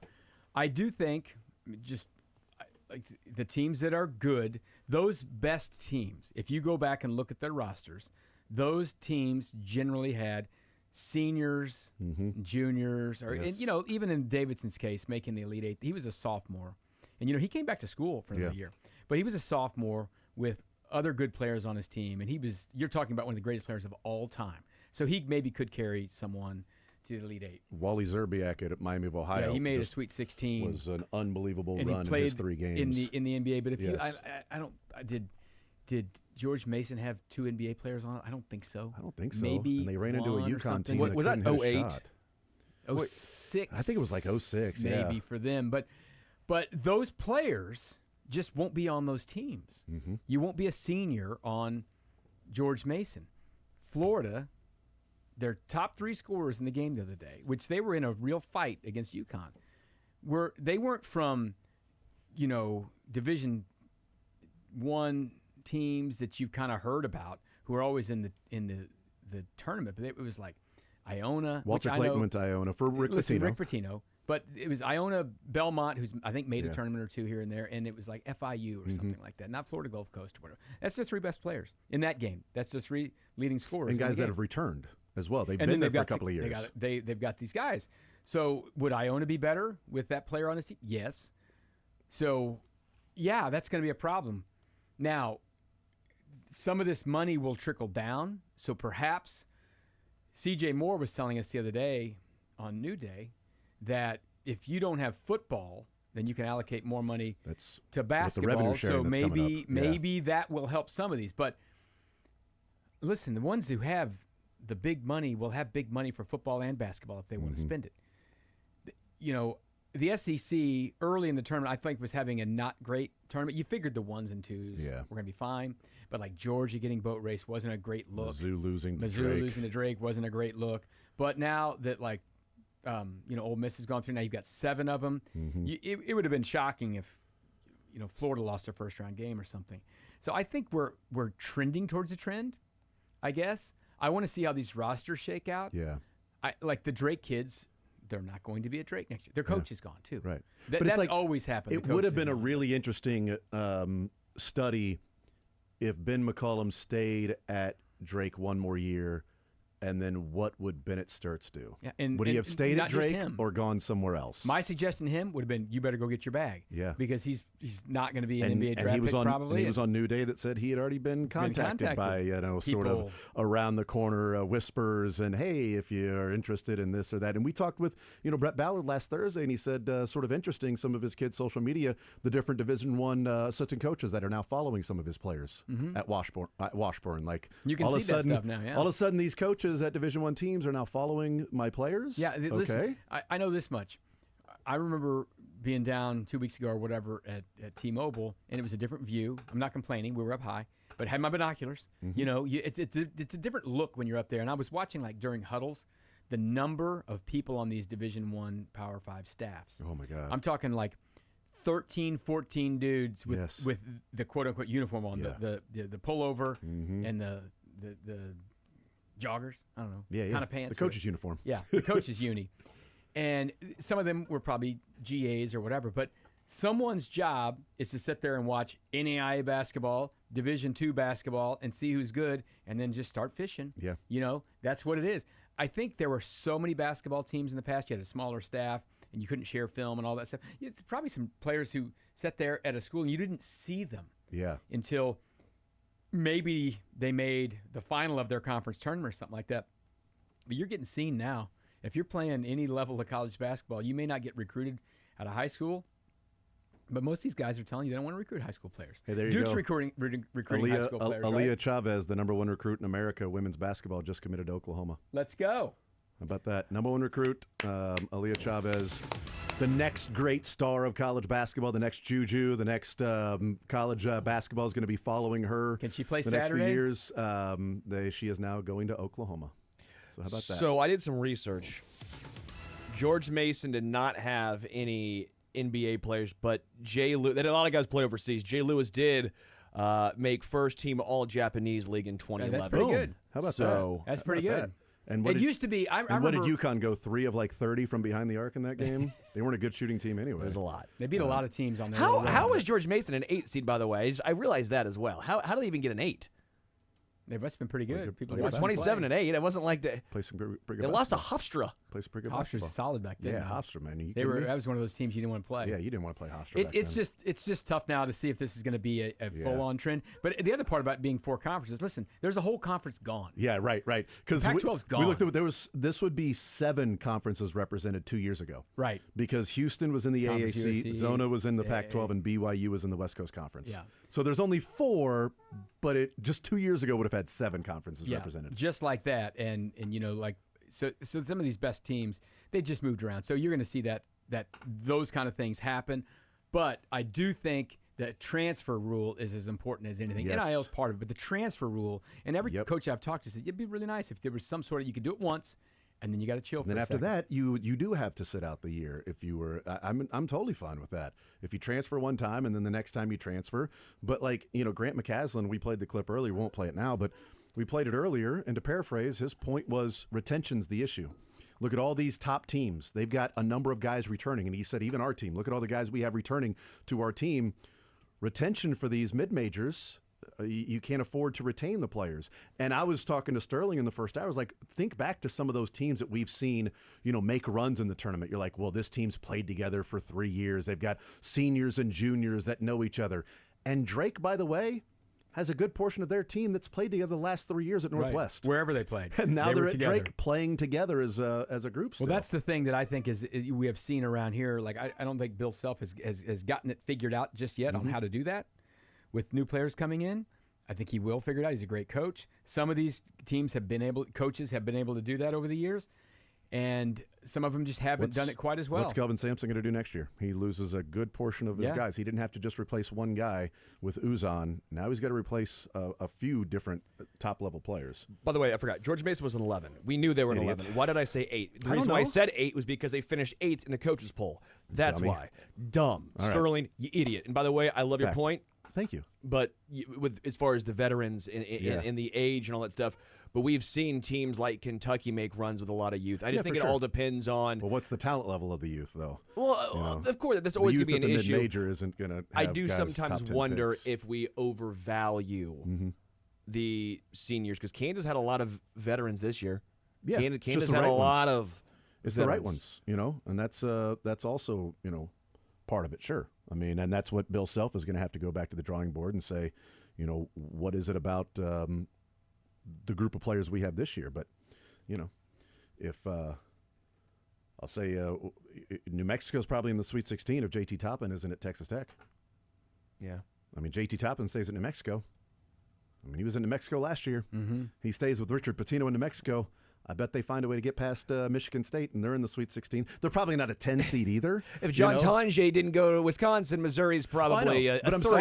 All of them. Right. Yeah, that's just but what I'm it saying, is. like, if they're probably not a 10 anyway, but New Mexico with JT Toppin and Nelly Jr. Joseph is probably a 6 seed and maybe in the Sweet 16 right now. Most everyone's playing this game. Retention. But like Duke hasn't really played it. They're not. Yeah. They're still going like high level. And you get Cooper Flag, it's different. But they're kind of doing it that way. I'll be interested to see if they end up taking transfers. Or I don't know. They're all learning while it's happening, and that's hard. I do love the Grant McCaslin though, the clip of him saying it's awful, it's sad for the mid majors that retention and you can't keep those players, and it's just bad. As JT Thompson is a stud player. It ain't my problem anymore, right? This is life. This is what I was at North Texas. Now I'm at Texas Tech. Come on, JT. Come on over here. Let's get ourselves to the Final Four as they face off against Arkansas coming up Thursday or Friday, one of those nights. We'll take a timeout. We'll come back. Fact or Fiction, that's next.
Yeah, MIAA in the house. Washburn playing tonight in the Elite Eight. Pitt State women playing tomorrow in the Final Four. And K-State women playing on the 29th against USC in Spokane, right? Spokane. Fact or fiction? Lebo keeps Spokane. bringing snacks in here and not sharing. Fact. I'm trying to open this quietly. PBS. Not doing very well. What do you have? Give it to me. This is one of these little. You're not strong These enough. are in the. These are in the. Oh yeah, they're in the freezer thing, right? What are those? They're little Mexican candies. Did you hold the wrapper closer to the microphone right when here. you're opening I'm it? trying to open it. I was doing better down there, and I was having a struggle with it. It was somehow louder underneath the desk. I liked it. Die Hard Hawk brought those to us. There we go. They're in the freezer. Appreciate They that. have their community. Have some. Mm-hmm. Are they healthy? No, not really. They're only like 80 or 90 calories. It's a nice little treat. Yeah. I worked out, dude. I came in Yeah, here. I ate come my on. chicken and this. I want a little something. I'm hungry. Guy needs a little something to, not just be bland in his mouth, man. He got that base camp fitness going. Fact or fiction? Here we go. Let's start with Todd since he worked out today. He'll get to go first. Sure, why not? Let's do that. Why don't we go Todd, Dylan, and then I'll go last. All right, we're switching it We're up, but gonna go in okay. that order, Okay. Here we go. Lebo, I am enthused about the direction Mizzou is heading. Just in general, everything. Basketball. Fiction. I'll go fact because you were 0-28 in conference or whatever that was last year. 28 would be a. Wild. It was only Was that 0-19. Oh, my season. bad. Only my bad. 0-19. We didn't get to double digits. Come didn't on. get, or I guess we got to double digits, but didn't get to double digits. Yeah, 0-19, almost 0-20. Darn it. They should have played an extra game just to get to 0-20. But if they played an extra game, then they would have won in the SEC tournament, so it doesn't go. You are encouraged? Enthused. Enthused was the word. Fiction. It's fact. Oh, good for you. Good for you. Was this disappointed? Yes. It was disappointing, but compared to preseason expectations, I understand expectations change as the season progresses and goes on. Did anybody say fact there? Dylan did. No, Dylan- you did No, not. I said You said fiction. I said fiction. Don't lie to the Dylan folk. got 1. Todd and I sitting at 0. Okay. I still believe in Dennis Gates. I still have. If Dennis Gates took over and you just said they're going to make the tournament 2 out of 3 years and win a tournament game, I would have taken it. Yeah. I would have. This upcoming season is going to be a huge. If you told me their 2 one. losses were going to be to a 15 seed and a 11 seed, I would have been really concerned about the 15 seed losing that one because, good God, what happened? Yeah. But now that we know that that was a second round game. Anyway, Dylan, you lead us off on this one. Stop looking, Lebo. I don't have my He's glasses lurking. on. I can't see that. Lebo's lurking. The lurking Lebo. Yes. You lurky lose. Get back. All right. back. Vinny plays at least 145 games this year. Fiction. Fiction. I got to go fiction on That's that. the fiction I'm one. That's the hopeful, free but point. My gosh. It's a free Get square. up there Thursday. Let's go. Start with 1 at least. I'm nervous. I love Vinny, Even if but he's perpetually. even if he's okay right now, is he going to miss? Is he going to take only 17 games off? Why are we rushing him back for I I agree with that. of all the importance of games, this is probably the least, I would say. Well, I hear they all count. Opening Well, day you're counts as right. like 2 or 3. You're right. Opening day counts as 2 or 3. We know that. That's all we'll talk about. 161. It's tied 2 to 1. I'll go now. I go. James. Cole Reagans gets at least 7 strikeouts opening day. Oh, are you kidding me? Heck yeah, dude. He's going to set him up, set him down, send him away. That's a fact, baby. I like the over on that. Fact. Yeah, fact. That's a fact. That's a fact. Yeah. Maybe I should have gone 7.5, but I think 7's the number. I think 8's going to be a little steep. Oh, wow. So 8, you're out. I think 7, you're in. 7's the number I'm going for. Well, 7 chipmunks twirling on a branch, eating lots of sunflowers on my uncle's ranch. You remember the old nursery rhyme from the sea. We're going to move past that. Florida wins. 2, all tied. Florida wins the NCAA tournament. Fact or fiction? Oh, boy. I'm going to say fiction. Yeah, I'll go fiction. Duke. Yeah, even with 16 teams left, I'll still take the field over 1 team, so I'll go fiction. What's my bracket say? Florida. Florida, so that's what we're going with. It's a fact. Florida wins the NCAA tournament. Okay. All right. So we'll see. Yeah. We will start with Dylan on this one. It's tied 3-2. D. Mike. By the way, my bracket has Florida, and my player pool needs Florida too, so I'm with you. I would love for that to happen. But Dylan. Carlos Estevez ends up with more saves than Lucas Erceg. Fiction. I'm going to go fact on that one. I'll say fiction. That's a fact. No, he's struggling today. I think Erceg is going to be more of the fireman role. Yeah, He's going I to get a think so, lot of too. 7th, 8th. He'll get some saves too. I think it'll be close, but I think Erceg gets to that 25 number. Erceg probably around 18. I think Erceg's going to be balanced in wins, holds, and saves. Yes. And just moved around where Estevez will be. We're using Erceg here, so you're going to be the 9th, so be ready to go, Estevez. We'll see. I'll go first on this one. It's tied 3-2. Jason. Yep. Cam Ward Uh-huh. will be the top pick in this year's NFL draft. Fact. He says he is. Yeah. I mean, come on. Why would I he thought lie? Abdul Carter did Manifest too. it. I Why thought would he Travis lie? Hunter said that as well. Why would any of them lie? Oh, I say don't know. fact. Probably fact. Fact, but not to the Titans. Ooh. There's my little Yeah, in your there. face, Sterling. It didn't affect me. Cam Ward will be the top pick is a fact. Here you go. Didn't affect me. Now, this Here is we the go. second part of said question. Oh, okay. Cam Ward Todd. should be the top overall draft Fiction. Yeah, fiction. I'm split on this one, so I'm going to go or. I'm going to go maybe. I will say fiction as well. pick. It is fiction. Yeah, he should not be the top pick. No I way. think that's pretty silly. He's not a game-changing quarterback. He's just not. He's not going to do it. He's not doing it. The only reason I would be waffling on it is because I think out of the quarterbacks in this, he would have the highest ceiling to be more dynamic than the others. Sure. And if I'm in the AFC, if I'm the Titans, as I've said before, I can't take a guy with a high floor and a low ceiling. I can't take Shadur Sanders on my team because in the AFC you have Mahomes and Allen and Burrow and Herbert, and even in the NFC you've got Daniels now, so Lamar in the AFC. Like you've got some dynamic quarterbacks that a high floor. I don't need Kirk Cousins running my team. I need, if I'm going to win a Super Bowl, somebody that can match that. So which quarterback gives me the best chance of getting that dynamic playmaker? Dylan, we're all tied 5-5-4. He leads us off. It's fair. I think Shadur Sanders is going to have the best NFL career of the quarterbacks in this NFL draft because I don't believe in Cam Ward, and I'm not really saying I believe a ton in Shadur Sanders. I just believe in him more. It might be Tyler Shuck. Who knows? Ooh. Oh, shucks. He can shuck it around. Well, let's shuck off this conversation. 5-5-4. Dylan's Dylan. leading. Dylan's. We're all tied 5-5-4, but Dylan leads us off here. The Chiefs' offseason grade is at least a B+. Yeah, fact. I'll say fiction. B+ is pretty strong. That's a little high. I'm more like a B. Fiction. It's fiction. It's false. I think I have it a C+. Until they get close. The Trey Smith one's really holding it back, too. I mean, if they get a long-term deal done, that we're on a sliding saves scale. It could something. move it. It Yeah, could how about move, that? baby. It could move. All right, we'll start with me here. 6-5-5. We're all tied. BYU Uh-huh. beats Bama. You're damn right. It's in my bracket, and I got Richie Saunders on my team. I need Richie. I'm going to say that's a fact, baby. Can I see your bracket? That's a great question. You probably don't have it on there. You probably have Alabama, so I'll say it's fiction. Don't you have his bracket, Todd? I don't have it with me, Oh, but darn it. yeah. I'll go fact. Remember, Jason, I don't give a hoot nor a holler about your bracket. It is fiction. Bama is going to beat BYU. Well, it's not my bracket. We're wondering about your bracket. Well, you should have done it that way. I don't remember He's what talked your about bracket your was. bracket. He's an SEC man. Jason, that actually bodes well for you. So. Oh, right. You're right about Judging that. off record. Are you going to give the Sterling stamp of Bama wins over BYU? Can you give that one to me? Huh?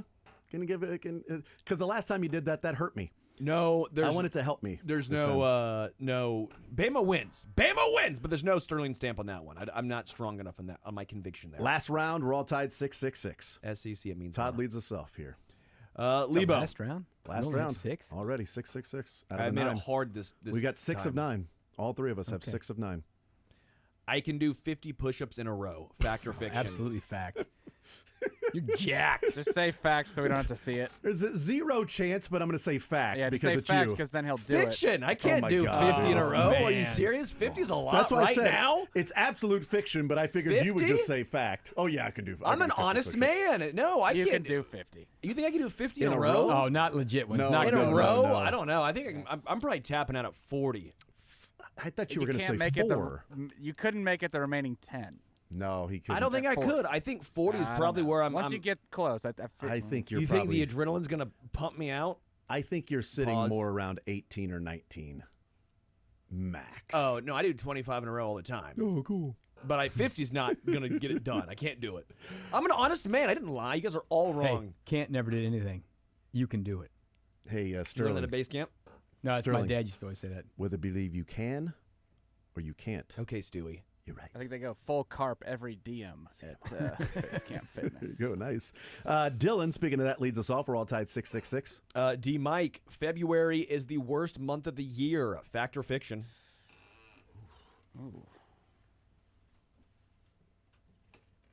I'll go fiction.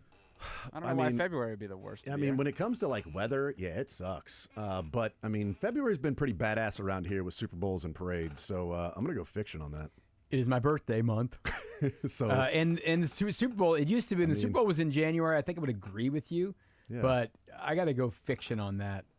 It's a dismal weather month for sure, Yeah. but I mean, if you don't like the Chiefs winning Super Bowls in February, then that's on what you. do So I'll say fiction. It's Lebo's birthday, so it's fact. It's the worst month. Because it's Lebo's It's birthday? Lebo's birthday. I Ouch. gotta bring him a present, and he Oh, makes yeah. a huge ordeal. Brought me a present. You didn't know he it was my makes birthday a month huge till today. ordeal about it, and Yeah. You always did not gotta bring know it up. till Well, my now. birthday's in February, and you won't even remember it next year. I will not. No. Yeah, I used to have The weather sucks, dude. February I is know. buns. Tell you what, this March ain't been all that great Yeah. either. Can the This- wind just turn off for a second? Yeah, but at please? least it's man. not freezing. Dude, February Wasn't it? February made me shiver with every We had snow paper I twice. delivered. It was Yeah, I forgot about it. bad Yeah, news on the we had doorstep. like blizzards, one according to the doorstep. weather people. Oh, those were remember if I they cried. didn't even snow. When I read about the Widow's Bride, The day the music died. something hit me deep inside. This segment Let's go. right now is dead. Music died. Last one here. It's tied 6-6 still. All right, here we go. You guys need something in your Yes, life. I guess. Last one. Here we go. Dodgers win 108 plus games this year. Fact. Why not? That's a lot. Fiction. Yeah, I'll go fiction, especially with the Mookie Betts situation starting the season off. I'm counting the Mookie Betts situation. I think it's still a fact. Yeah, I think they're gonna Boom, winner. Hey, you tied us up. 7-6. They're gonna I think push for the all-time record this year. I think What's the our Dodgers are really category? good. Tiebreaker 7-6. I'm leading. Tiebreaker. winning. Since I'm Tiebreaker. going Thursday, Good for you. it's gonna be fun. What do I think the opening day Royals score is gonna be? So we're just okay. Just get what do I think Okay. the Royals opening day score is gonna be? All right, we'll do that coming back on the other side of the break. Hanging out with Todd Leba, Little Factor Fiction. We continue wrapping up the show next.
Thursday. Sterling, what does Sterling think the score is going to be on Thursday? I think he thinks it's going to be 5-2 Royals.